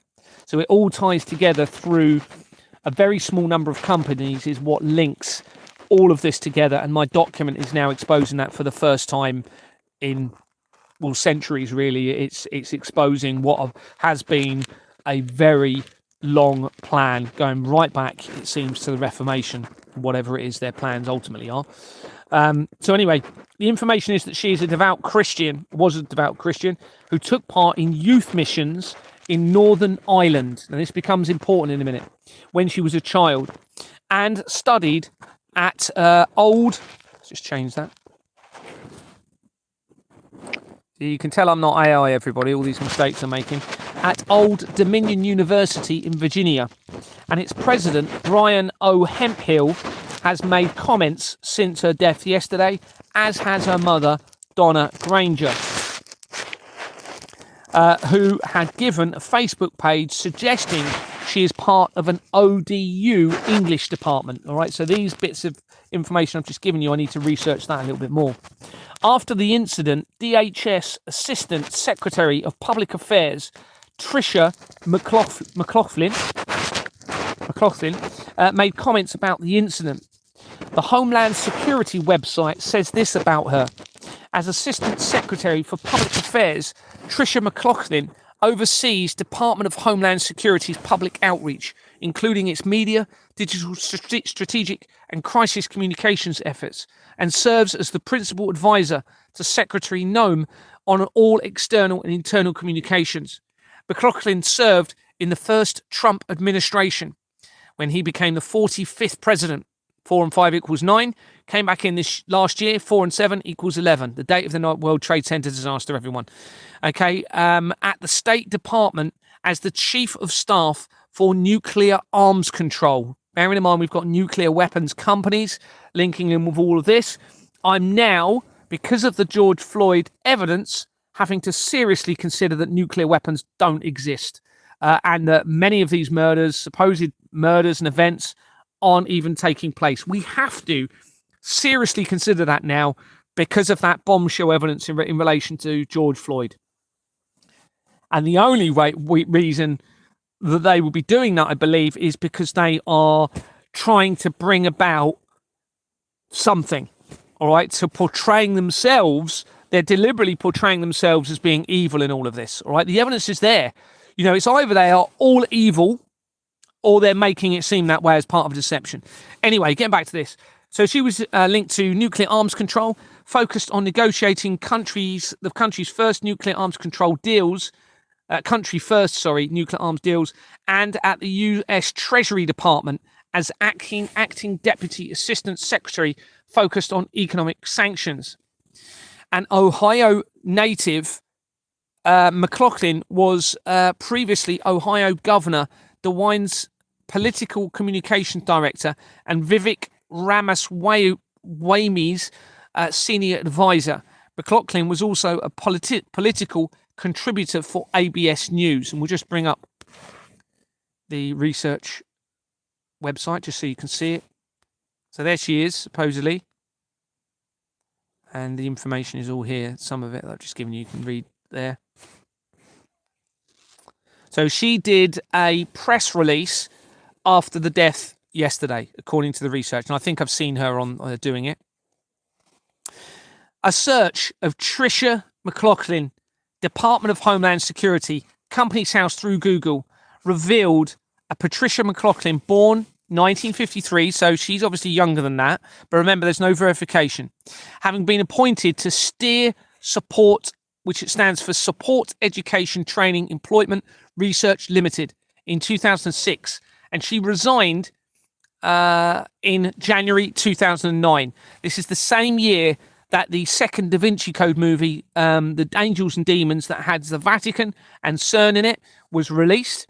And it's the same year that I became a director of Exbourne Manor Freehold Limited. And it's the same year that the Royal Foundation of the Prince and Princess of Wales was incorporated and links almost all areas of the research. In 2006, actually, was when the first Da Vinci Code movie was released, called the Da Vinci Code, obviously. And that was about a deception within Christianity, where the real bloodline of Christ is still here alive on earth. And that was the year that I transferred from Kent to Dorset Police, knowing nobody at all down there. So this company was incorporated in November 2001. This is just over 2 months after the World Trade Center disaster. And it dissolved in 2013 after CERN claimed to have discovered the God particle. It has an address in Derry in Northern Ireland on its registered address. Now, bearing in mind, the research surrounding the Nicole, or Renee, her first name, suggests that she used to go to Northern Ireland as a child to do with her religious connections on youth groups. And now, via the name of this person, we have a link now going into Ireland. Okay, and we're going to talk about this a little bit as we go through here. And I'll just show. I'll bring it up actually on the screen so you can see it. Don't know why it's doing that. I hope everyone else is able to verify this. So here's the name. Now, interestingly, you've got a Patricia McLaughlin 1953, but you've also got a Patricia McLaughlin with a different date of birth. So this suggests it's very likely going to be her and a variation, because you can see, where is it? I don't know if I'll be able to find it now. So 1953, that one, is this one her? Oh, there you go, 1954. We've got two names, different dates of birth in this company. So they've messed up there, because that has given me the chance of having two people that close date of birth. Okay, separate people is very unlikely, isn't it? Let's face it. It's possible, of course, but along with everything else.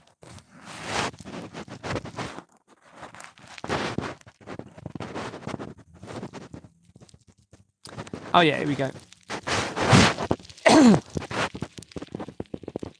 The People record shows another Patricia, I've mentioned that. Several directors, let's change the spelling. including Bernard Pius. Now, I suspect that's going to have a meaning, Pius.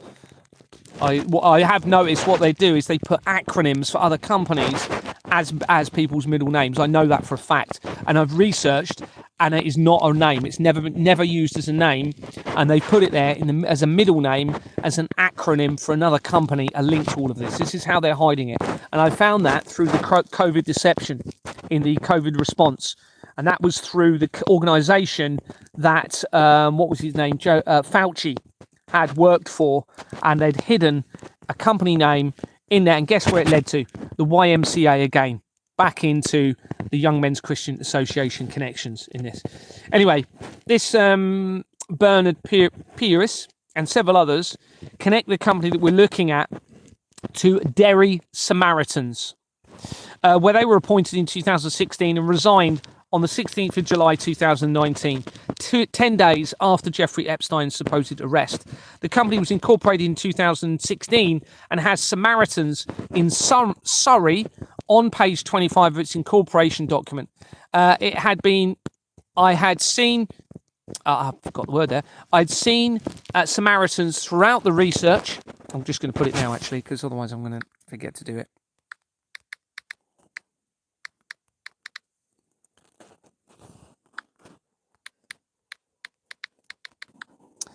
I'd seen Samaritans companies throughout my research, but had not specifically documented them until now. Gerard Giovanni, interesting, Doran, was appointed to Derry Samaritans on the 17th of July 2019 and connects to 3 companies, including Aris Cholmilchidli, don't know how you pronounce that, Trust. It was incorporated in 2003. Some of its main documents appear to have been removed from the filing history.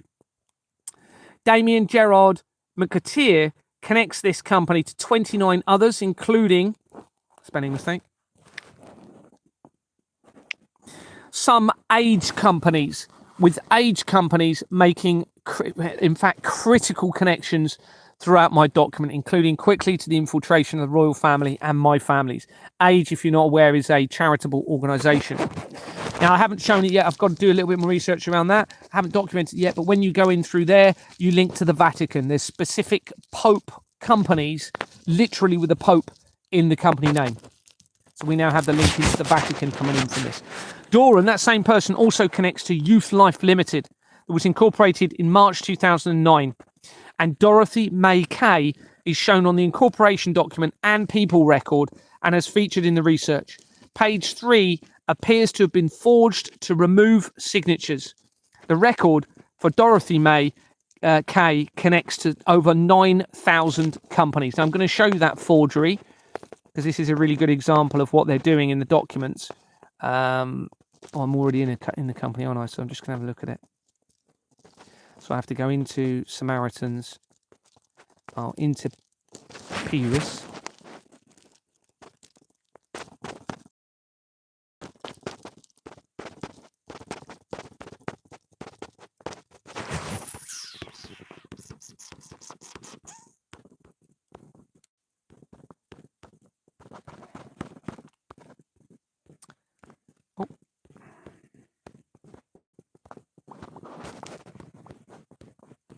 Oh, that's not the surname, is it? It's the middle name. Here's me looking for the Bernard Pius Feeney. Sorry, I was looking for the Pius as the surname.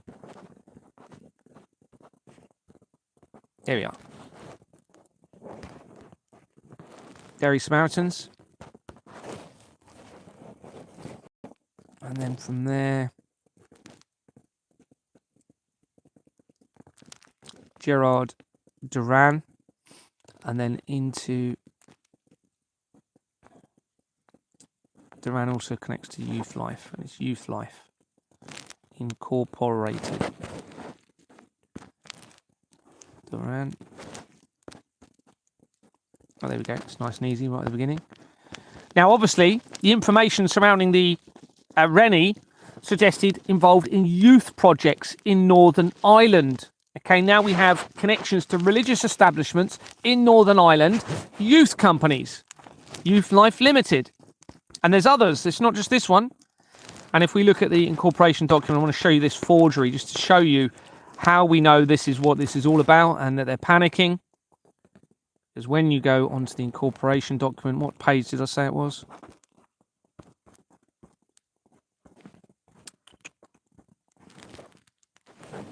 There's Dorothy May Kane, sorry. I put K actually, I think. Kane.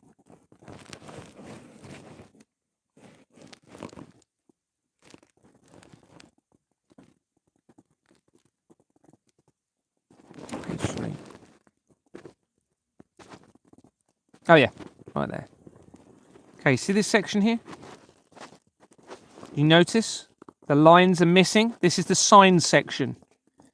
So what they've done is remove, I would think, from this, it looks like they've removed signatures as they were panicking. You can see there was something written there, that little bit there, but where the lines are missing, they've removed, all right? Because what they're worried about is, oh dear, their real signatures were put on this particular document, so they have to remove their original signatures to try and remove that legal accountability and liability from it. Hopefully that sort of gives you an example of it. It's interesting. You've got teachers. Oh, there's Duran. So she was a teacher, or he or she, from Derry, according to this. Any other interesting bits here? Oh, Dorothy K. Bishop Street. University Street, Belfast. Holdfast Limited.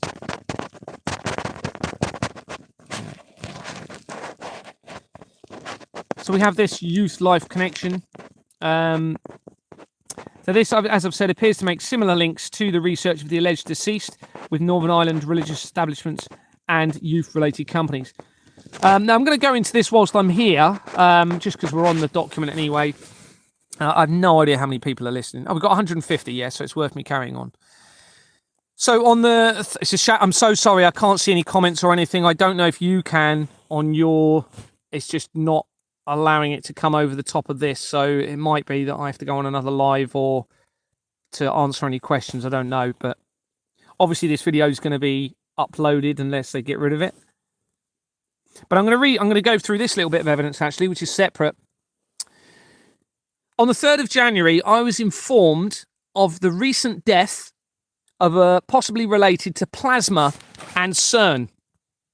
Research shows that an article was publicised on the 17th of December 2025, stating authorities have intensified their search for clues after a professor at the Massachusetts, with actually this links in with it, doesn't it? Because Massachusetts came up earlier. Institute of Technology was fatally shot at his home near Boston. Here's the BBC article.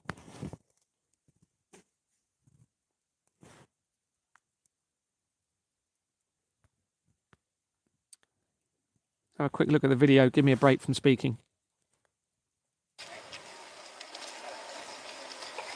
But it's a family that's feeling such raw horror, I'm sure terror. And what do you do with something that's indescribable? I think it's just really tragic and sudden, and especially this week too. It's just like a lot of like really senseless violence. 9 o'clock I heard 3 loud bangs. I thought at first it was somebody in our apartment kicking in the door or something. So I called the neighbors and they said no, they thought it was gunshots. I thought it sounded like a crashing noise. My husband heard it and he said it sounded like gunshots. Now we have to consider, okay, that many, many people are involved in the deception. You've got 6 million Freemasons around the world. They could be employing many, many more people. If you've got Christians that are, for whatever reason, involved in some sort of falsification of a prophecy, then that gives them a load more people as well to be involved in this. So although what we're seeing on the surface, it seems as though it's all really happening and these things are really going on, we've got to remember now that there's the connection to the entertainment industry in a massive, massive way. And even our world leaders were previously entertainers. How many of them were actors? Okay, so many of them, including, I've seen pictures of, whether they're real pictures, I don't know, but I've seen pictures of, what's his name? Emmanuel Macron, dressed as a woman and having been a previous in an acting situation, I've also seen pictures of Zelensky dressed as a woman in makeup, etc.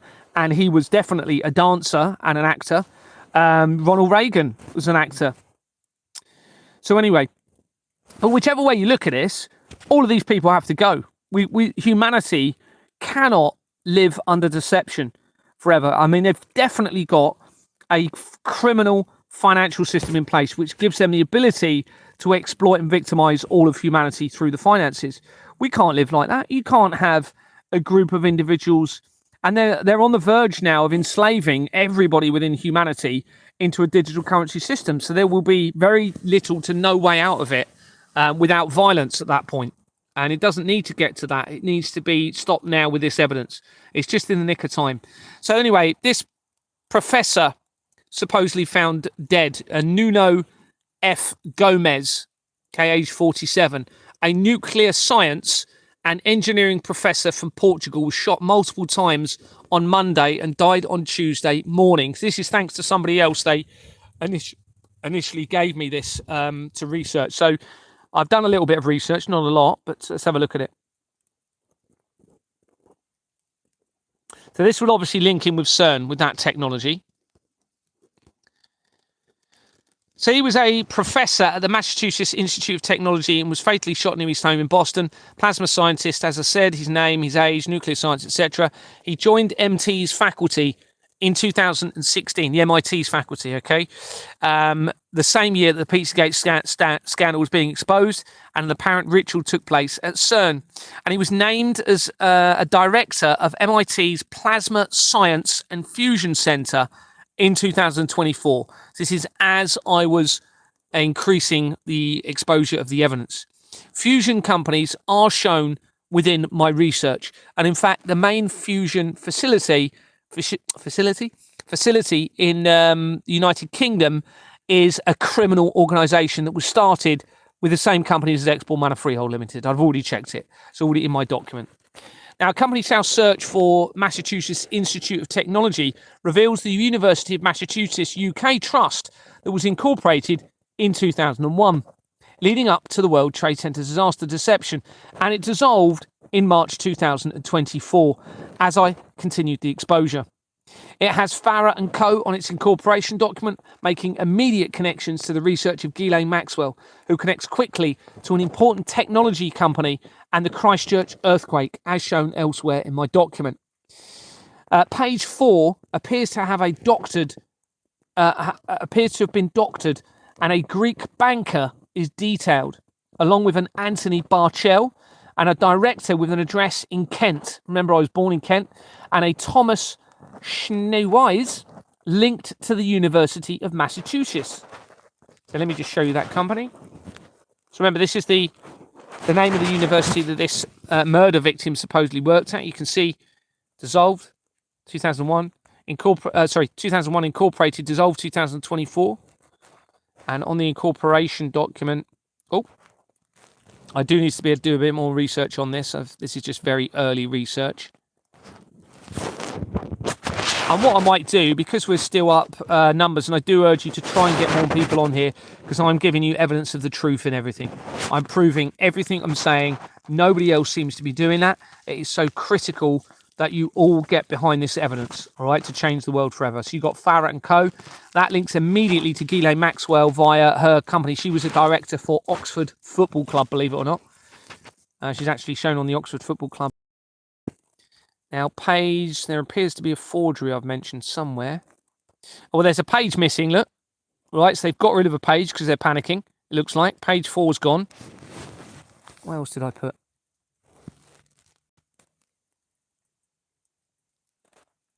Page 4 appears to have been doctored. Yeah. Oh, that's it, yeah. And then I'm not going to worry about I'll just show you so we can link this to the university in America, because obviously it doesn't say at any other time. So I just want to show you where it says that. Where it is now, actually. I don't know if I know. There's a few there's a investment banker. Is this the Greek one? Yeah, Greek investment banker.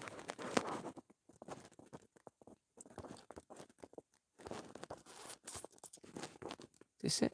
We've got a research analyst from Kent. The address in Kent there.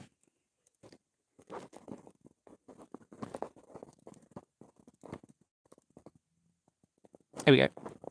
So this person, who's Thomas Schneewise, sorry if I'm pronouncing that wrong, Professor, University of Massachusetts, USA. Okay, so we've got that link to the United States via this company.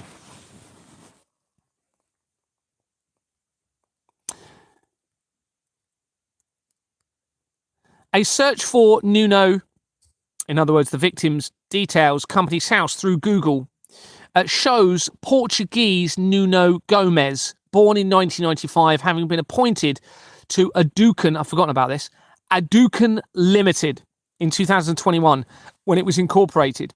It dissolved in April 2025. Its filing history shows that in December 2023, changes were made to Gomez and Pedro Elio Santos. To Gomez, to the entry for Gomez, and Pedro Elio Santos was added as a person of significant control. But the people record does not show the Santos part of that name and shows Eloi as the surname instead.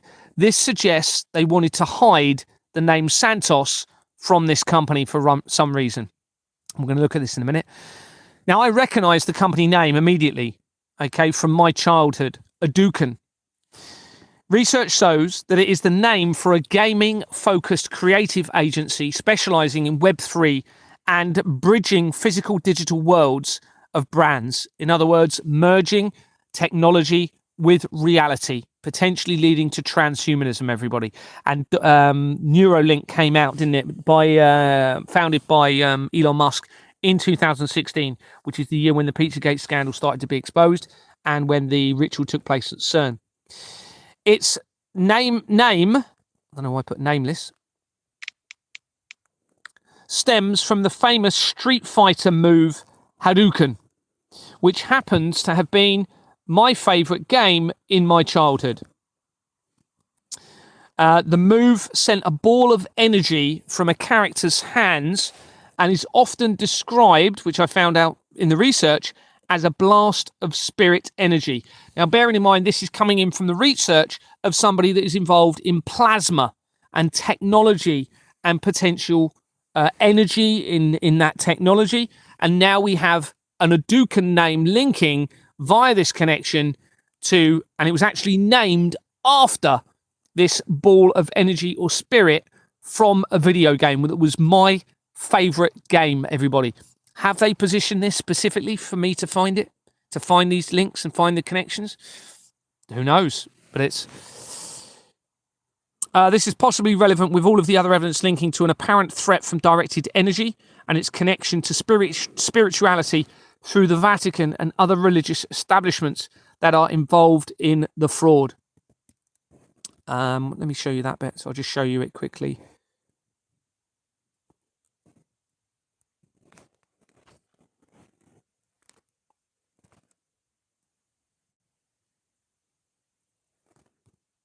Okay, so there you go, Aducan. And the name is partly and similar to his name. I think he's quite young, actually. I don't know whether it's probably going to be him. And he was appointed as Portuguese. And this company was started in 2021 and dissolved April 2025 as I continued the exposure.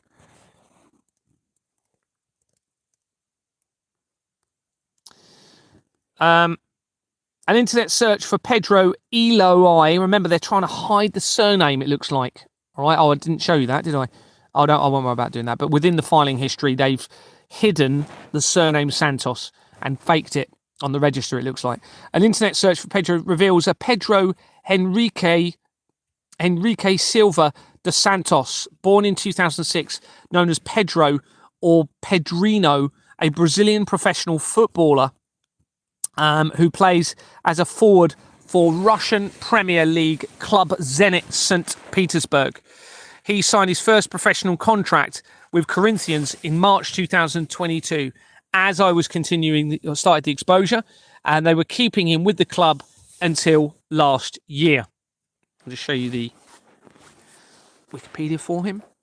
Now, remember, football is a massive connection to all of this. Massive connection. And remember, this makes a Russian link now. Maybe they were concerned that I would find a Russian link to this connection of this murder. And that's why they took out the Santos name. But they actually exposed themselves through the filing history in doing so because of my investigations around it. Because obviously, if that is this person somehow, then it makes the link to the football industry, but also Russia and this shooting. So we have searching his name, okay, so the footballer's name on Companies House through Google reveals the filing history for Portuguese Community Centre Limited that was incorporated in November 2009, 2 months after the Royal Foundation of the Prince and Princess of Wales that links all areas of the fraud together. And it's a criminal company with Jordans Limited on its incorporation document. Exactly the same company as Exbourne Manor Freehold Limited. I'll just show you that quickly.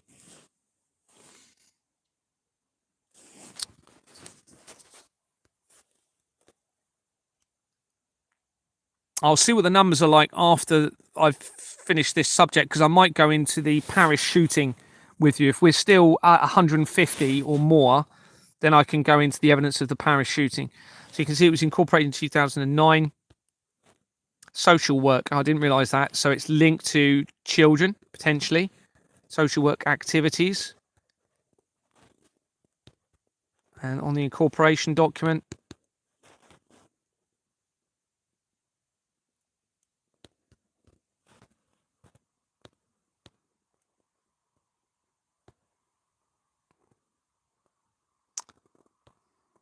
interesting, look at the names. That Wimborne House, that's the town where the Flemings lived, where CERN founder Tim Berners-Lee lived, and also where my wife's friend lives, okay, who works for Siemens.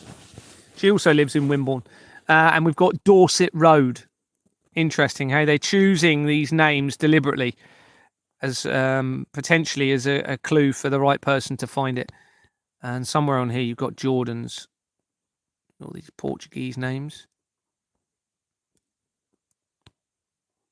This is interesting. So they've gone over some of the information. Look, it looks as though they've added, again, it's probably a falsified document. There we go. Jordans Limited. The exact same company that started Exbourne Manor Freehold Limited.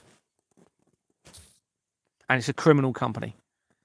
Wherever you see that, it's a criminal company.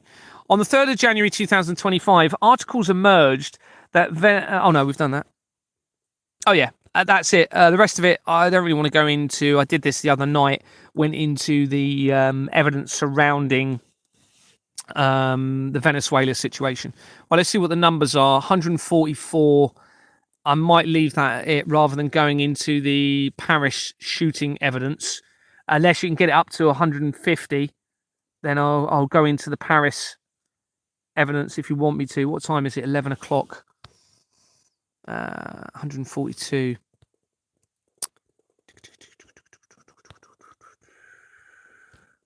I may as well go into it a little bit anyway, because it's not that late yet, is it?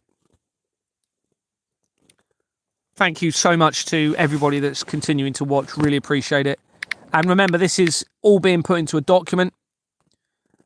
It's all verifiable, unless they've set it all up for me and nobody else can see it, but I'm being told everyone's verifying it, in which case it's all true. So the Paris shootings and terrorist incident, you also had not long afterwards the related terrorist incidents in Brussels. They were a series of coordinated Islamist, isn't it? Terrorist attacks that took place on Friday the 13th of November 2015 in Paris, in France, and the city's northern suburb, Saint-Denis, beginning at 21:16 hours. 3 suicide bombers supposedly struck outside the Stade de France in Saint-Denis during an international soccer match, after failing to gain entry to the stadium. Another group of attackers then fired on crowded cafes and restaurants in Paris, with one of them also detonating an explosive, killing himself in the process. A third group carried out another mass shooting and took hostages at Eagles of Death metal concert attended by 1,500 people in the Bataclan Theatre, leading to a standoff with police. The attackers were either shot or detonated suicide vests when police raided the theatre. The attackers killed 130 people, including 90 at the Bataclan Theatre. Another 416 people were injured, almost 100 critically. 7 of the attackers were also killed. The attacks were the deadliest in the European Union since the Madrid train bombings of 2004 and the deadliest terrorist attack in the history of France. Just going to bring up so you can see it. This is some of the information on it. And of course, this is only supportive of what I'm finding in the Company's House side of things. The named suspects that were arrested alive, obviously, are Salam Adeslam and Mohammed Abrini. Research shows that Salah Adeslam, born 1989, is a Belgian-born French Islamist terrorist who was sentenced to life in prison in France in 2022 as the only surviving member of a 10-man unit that carried out attacks in Paris. This was the year that I was conducting my inquiries at Exbourne Manor when they were convicted. A search for Salam Adeslam, born 1989, through Google revealed a record for the same name, born in 1992. Interesting that, because they're both very important years. 1989 is when the World Wide Web was created for CERN, which led into 1992, obviously, and that's the year that the Catholic Church became a legal entity and when the Company's House Register started to become electronic. And the research links to a company called two companies, including Brothers Investment Group Limited. It was incorporated in 2020 and has a second director of Andrew Egan, born April 1993. Interesting, two very different, origin names there. A separate search of Andrew Egan shows someone of the same name having been appointed to the Scottish Institute of Theatre, Dance, Film and TV Limited, that was incorporated as the MGA Academy of Performing Arts on the 20th of December 2011. Actually, no, sorry, I think there was that is meant to be there actually, and not the first one. Performing Arts, 20th of December 2011, under 2 months after Jimmy Savile's apparent death. Its name was changed for the only time in February 2024 as I continued the exposure of the fraud. And it is shown as being in the process of liquidation. It has a registered address in Edinburgh. Andrew James Goland resigned from this company on the 2nd of June 2022 as I made inquiries at Exbourne Manor and connects to 6 companies, including Infinity Artist Management Limited, and Susan Margaret Dembreck connects the company to Quixotic Productions Limited, that was incorporated on the 27th of April 2015 and dissolved on the 1st of March 2022 as I made the inquiries at Exbourne Manor. Graham Kennedy Dalton connects this company, Quixotic Productions Limited, to Adamson Links and Mardell Limited, that both have Thornton's Law LLP, making immediate connections to the research of the Dunblane shootings of 1996, linking with Donald Trump and major areas of the fraud, also linking in with what we've looked at earlier tonight, with the death from yesterday, also links into the research of Donald Trump and everything all tying together, and the Dunblane massacres all linking in, Murray Donald LLP is shown in the People record and connects to many Murray companies. Right, so that's coming in from this name of one of the suspects that was arrested for the attacks in Paris. That is far too quickly to be a coincidence. There's over 5 million registered companies, everybody. Research of the second arrested suspect reveals Mohamed Abrini, born the 27th of December 1984, is a Belgian Islamic terrorist. On the 29th of June 2022, he was convicted of involvement in the November 2015 Paris attacks and received a sentence of life imprisonment with a minimum term of 22 years. This is just over a week before I approached Anthony Roberts of Exbourne Manor. In July 2023, he was convicted of terrorist-related murder and attempted murder for his role in the 2016 Brussels bombings and given a 30-year sentence. On the 22nd of March 2016, he went to Brussels airport in Zaventem with two other suicide bombers, including Najam. I'm not going to try and pronounce their names. The names are there. But fled without detonating his suitcase of explosives. A company's house search, took a space there. Company's house search for Mohamed Abrini reveals no obvious results, but F at the beginning, followed by Fabrini, companies possibly become relevant. Let's just get rid of this.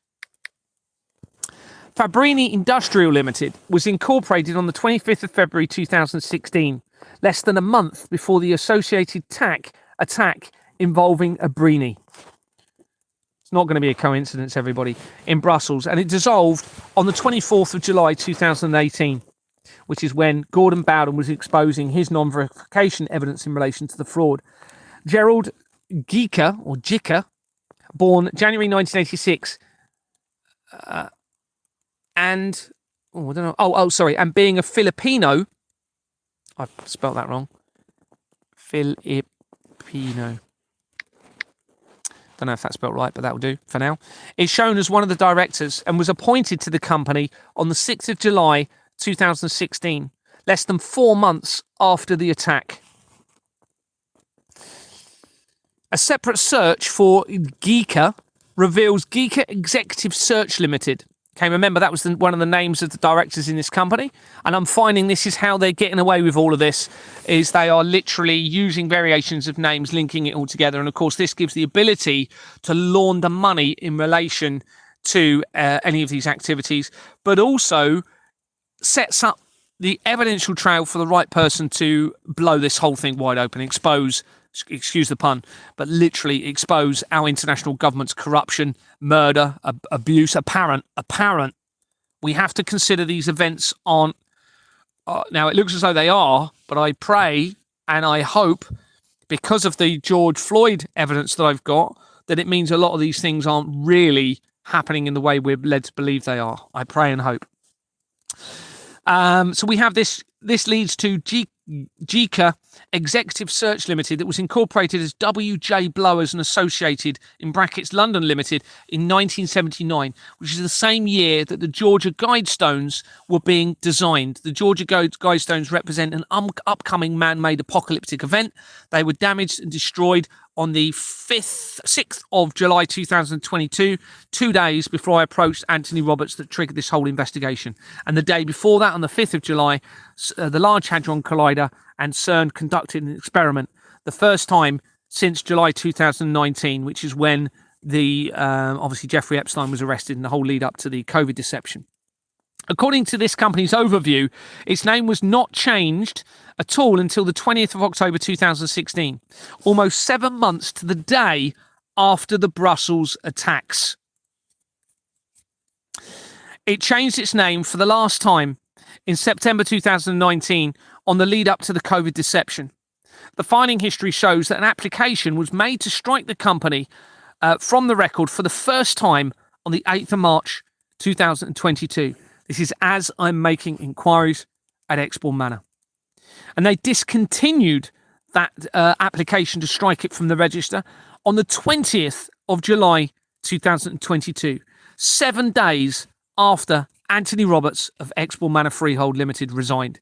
Because what that would have done, but it's shown me anyway, it's given me evidence, if they'd have dissolved it at that point so soon after his dissolution, then they might have thought I'd have picked up on that. But they didn't know I was going to look at the filing history so much and identify the applications to strike it from the register anyway, tying in with the dates, you see? So they've actually exposed themselves anyway. Raymond Charles Kingsland. connects JICA Executive Search Limited to Balklands and Black Sea Limited, that was incorporated in March 2009, the same year as the Royal Foundation of the Prince and Princess of Wales, that links all areas of the fraud, pretty much.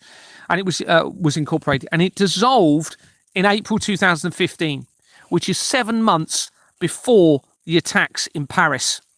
Before, okay? This was staged. They knew it. Our international governments, the evidence is overwhelming, not just with these attacks, with all of the ones I've looked at. You can see it through the evidence, all linking with this international government fraud, if those events were really what we're led to believe. It links immediately to the fraud by A1 Company Services and 788 790 Finchley Road on its incorporation document. They were the exact details mentioned by Gordon Bowden, ex-military, who was exposing the international government fraud non-verification element of it in relation to that address. And the meeting or conference that he was at speaking about this was run and founded by someone linked to the research linking them to the Vatican and the blood of the children. Kingsland also connects the British to the British Bulgarian Chamber of Commerce that was incorporated in 1993, and it dissolved on the 24th of July 2012, less than 3 weeks after CERN claimed to have discovered the God particle. It has an address of Black Sea House of Wilson Street in London, and page 9 onwards of its incorporation document shows various companies, including British Gas PLC, Bulgarian Vintners Limited, Enterprise Oil Exploration, Multi Technologies, Rover Group Limited, Sinclair Roche and Templey, Rank Xerox Limited, Shell International Petroleum as well, with some of these confirmed as making major connections to the international criminal network and fraud, particularly the Shell company there that's mentioned, particularly British Gas LLP, PLC, and I've also seen Xerox in the research of the fraud. There are major connections to the fraud from here, including to Ukrainian companies and major shipping companies that appear to connect back to the Titanic links. I forgot to mention this earlier when we were looking at the research of the lady Tricia McLaughlin, who was the one that did the public presentation in relation to the shooting yesterday, and links from that name to Northern Ireland. It also links to the early research is suggesting it's going to link straight into the Titanic companies as well. I need to firm that up a little bit, but if it does, then that's major links then back into everything else again from the shooting yesterday. Okay, from the shooting. Kingsland also connects to Balkan and Black Sea Shipping Company Limited that was incorporated in 1966, the same year that the Church of Satan was founded.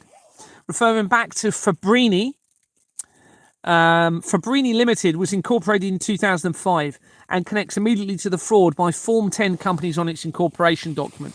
One of the directors is Ian Aspin with no date of birth.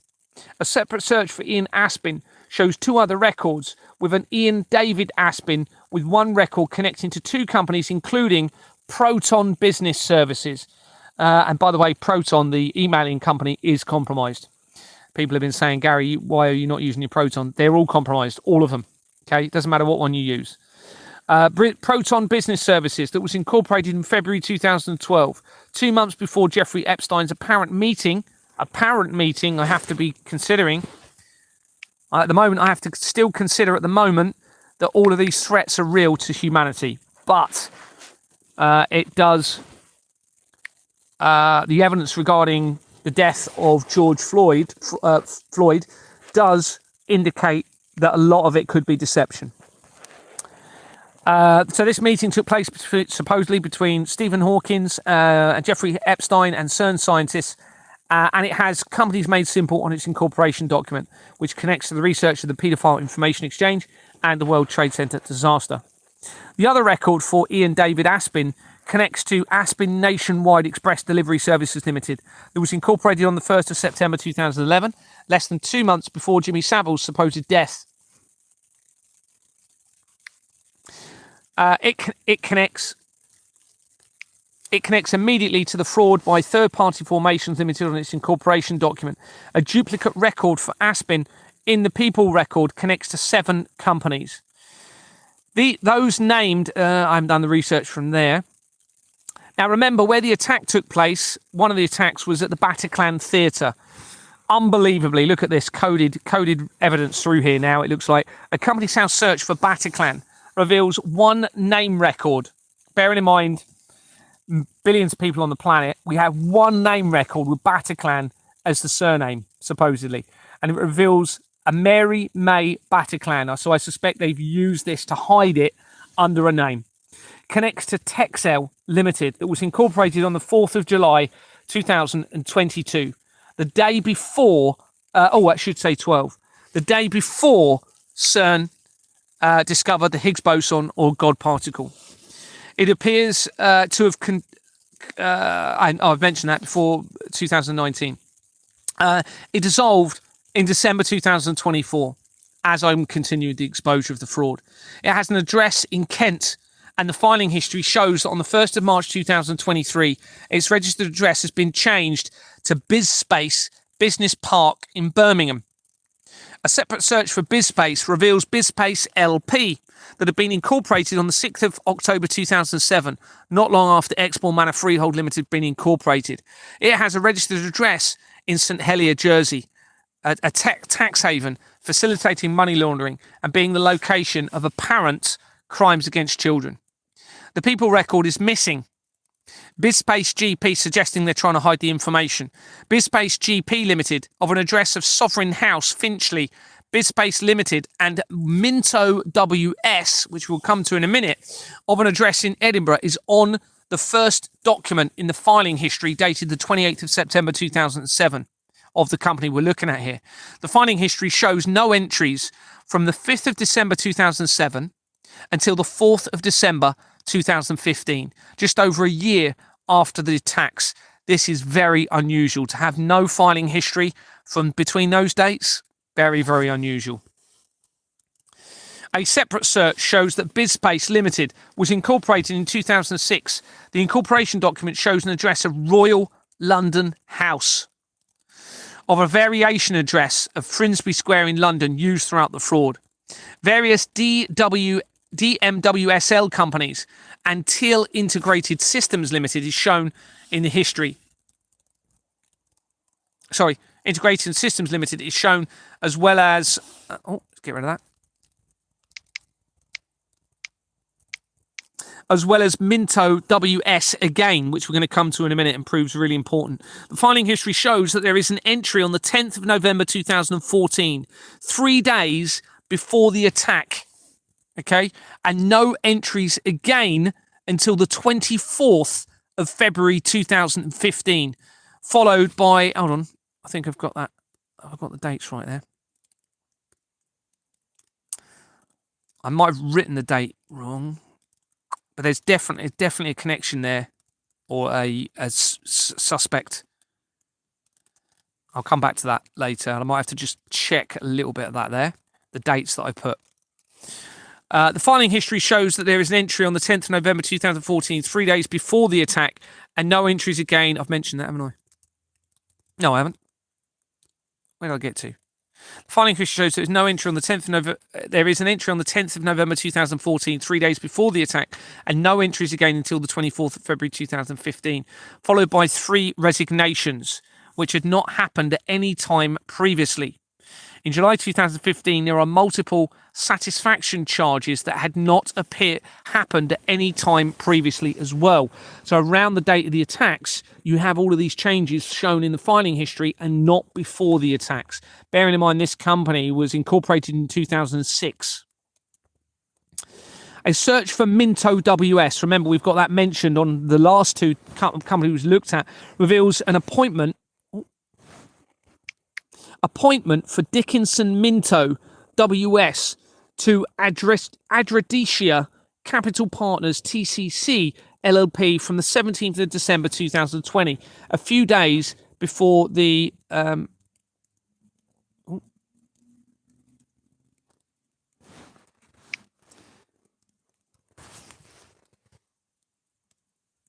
before the first. I was trying to figure out what that word's supposed to be.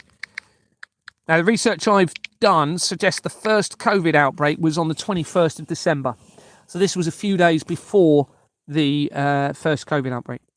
Douglas Alexandra Webster connects this company to 42, including Merchant Trust PLC, that was incorporated in 1889, 100 years before the World Wide Web was created for CERN,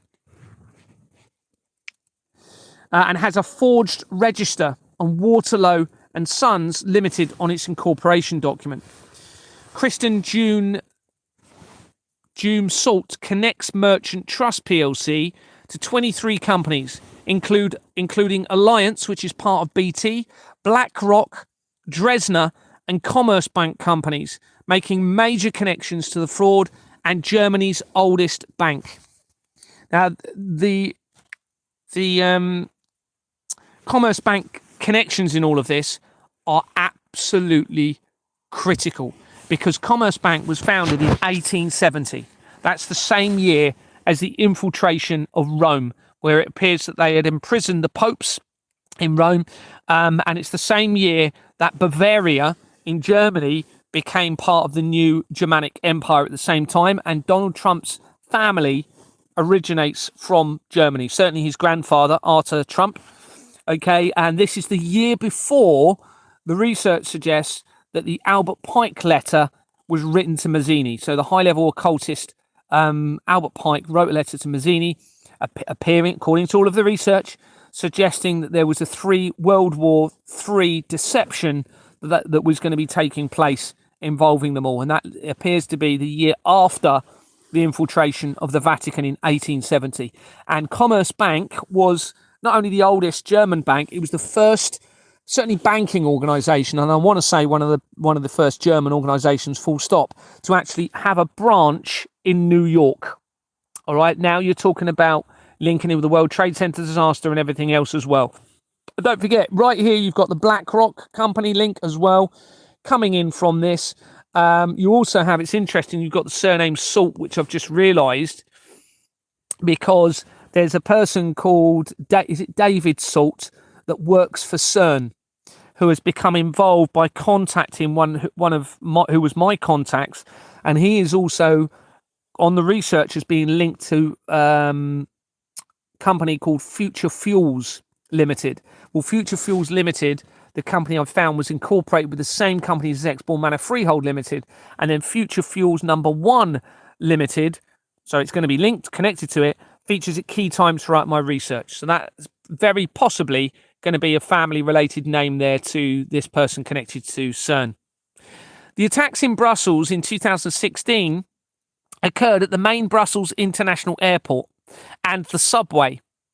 The company operating the airport is known as the Brussels Airport Company, NVSA. Before 19th of October 2006, the name was BIAC, which stood for Brussels International Airport Company. Remember, they love their acronyms and all of this. The police love their acronyms, which was created by Belgium law through a merger of BATC with the Ground Operations Department of LW.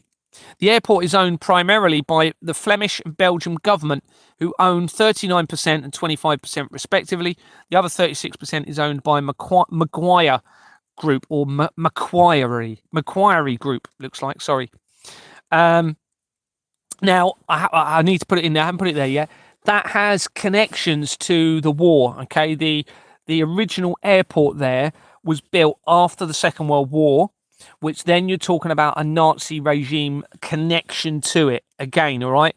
Now, the Nazi thing is 100% now a deception going back a lot further. It's almost, well, I'm 100% sure that because the overwhelming evidence that I've got now, it was all part of the deception against the world. So, now remember, the acronym for the airport name was BIAC. A company house search for BIAC reveals that BIAC Limited was incorporated in May 2006. Well, that's when it says in the research the name changed for the hotel, for the airport. So this is definitely going to be linked to the hotel. Keep saying hotel, to the airport. And it dissolved on the 5th of May 2025. This is the exact day that the important Siemens company changed its name for the first time since 1962, the same year as the apparent infiltration of the royal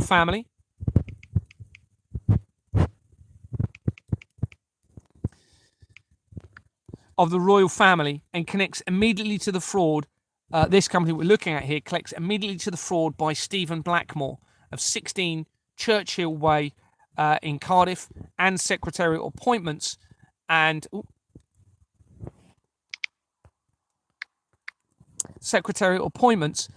corporate appointments on its incorporation document. But what I need to put here, which is critical to what we just said, is because I've mentioned it so much throughout the document, I am repeating myself a lot through it, but I have to make people realise how this is all connected.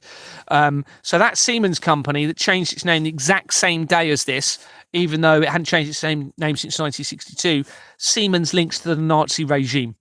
Okay, it was actually connected to the Nazi regime in the research, and it was originally founded. Siemens, the main company, was founded in 1847, which is 3 years after Company's House was beginning. So that now, bearing in mind what I've told you, we already have the potential Nazi link to this airport. We now, it looks like, have more of a firm connection now because of these date changes around the same time as well. Charles Anthony Hyde connects BIAC Limited to Agrihyde Limited, where they were appointed when the company was incorporated into October 2001, the month after the World Trade Center disaster. They have a correspondence address in Kent.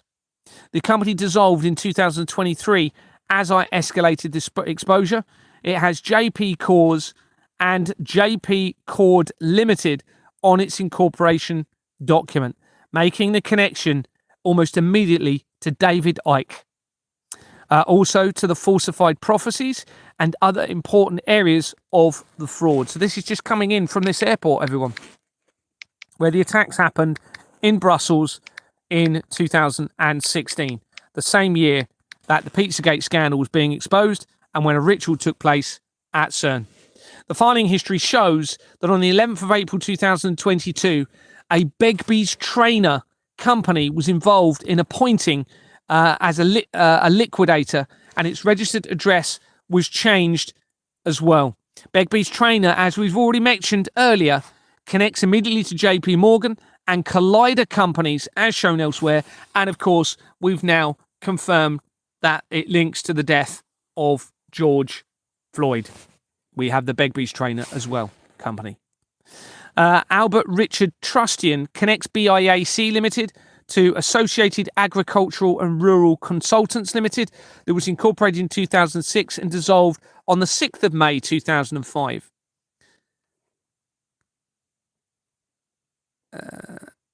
I think that's meant to say August, I think. I need to check that, but it's definitely around there. It's going to be around there.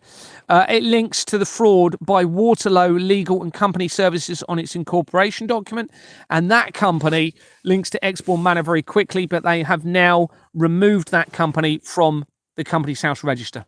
That's probably one of the 11,500 that the National Crime Agency removed when they were panicking. And again, that's why July is also important in 2025, because that is when the National Crime Agency removed 11,500 companies from the Company's House records. Peter Jeffrey Rideout connects Associated Agricultural and Rural Consultants Limited to St Giles Farms Limited, where they were appointed in March 2001 on the lead up to the World Trade Center disaster deception, and they resigned in 2018 as Gordon Bowden was exposing his non-verification element of the fraud. The company was incorporated in 1961 and has a registered address in Wimborne in Dorset, the same town where Deborah Fleming, that initiated my removal, my wife's friend Leanne, that works for Siemens, and the creator of the World Wide Web for CERN, had lived. The Right Honourable 12th Earl of Shaftesbury is shown in the People Record.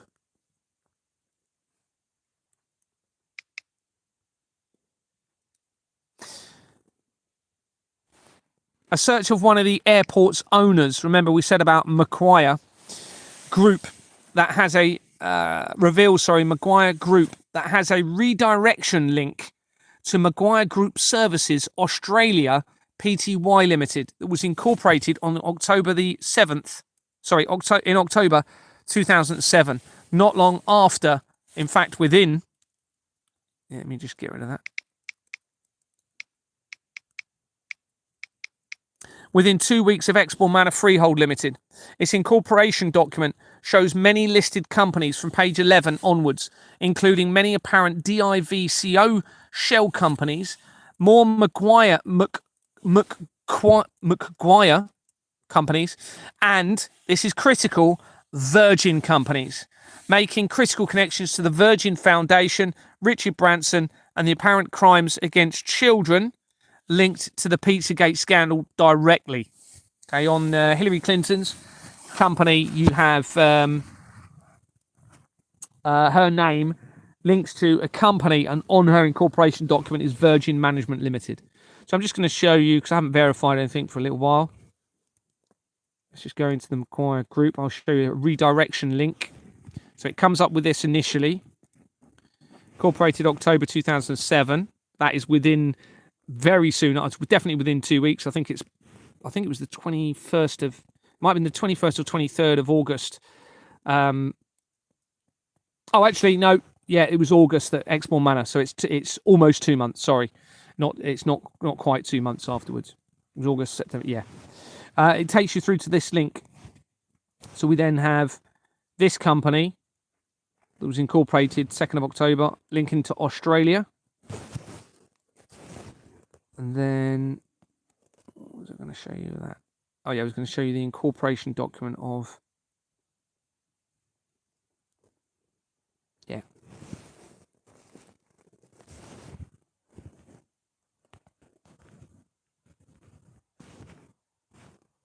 I think it's this one. Oh. I think it's this. Page 11. Here we go, yeah. So you can see all of these shell companies, all right? So they literally just change the number in the middle. That goes against Companies House own regulations, I suppose, or guidance, okay? And they're the ones creating the companies. So you can see all of these different shell companies, loads of Maguire companies, all right? So these are all linked into the money laundering now. And there you have Virgin companies at the bottom. Virgin Money. So that then links in with the Virgin Foundation.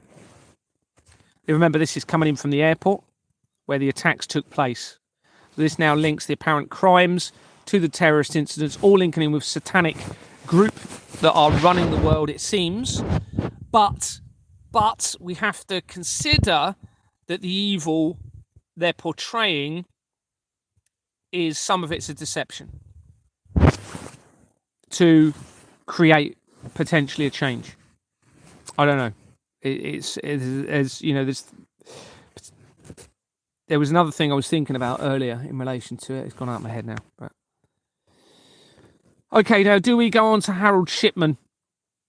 We've got 137 people on here. It's not enough. There's just not enough people seeing the evidence. I don't know how many people are innocent on here. I may as well do a little, what was it? No, I'm going to leave it at that for now, I think. It's 11:30. Then I can get some sleep. So what I'm going to do is I'm just going to flip over to a normal live so that people can, if they've got any questions, they can ask me them. I would do a TikTok, but there's no numbers on there. I need my numbers to build up a lot more first. Please go and join my TikTok if you're not already. It's Gary, The Truth Sets Us Free. Please go and join up to that. Because then you can actually come on and have a conversation with me as well about it, and we can have more of a discussion about everything and where we go with it, etc. So, but I'm going to go across to a normal live. Give me a couple of minutes, and then if anyone's got any questions, they can pop them on the screen, and I will literally just answer the questions on the screen, and I'll be focusing on that rather than reading the evidence, which is quite unusual. So make the most of that opportunity to put any questions you've got for me on there whilst I'm not reading that evidence. Thank you so much, everyone. Really appreciate you watching. So give it, what time is it now? 23:33. Let's say 23:40. And then we'll come on and you can ask any questions you want, and I'll just give me time to have a drink and a little bit of a bite to eat. So 23:40 back here on my YouTube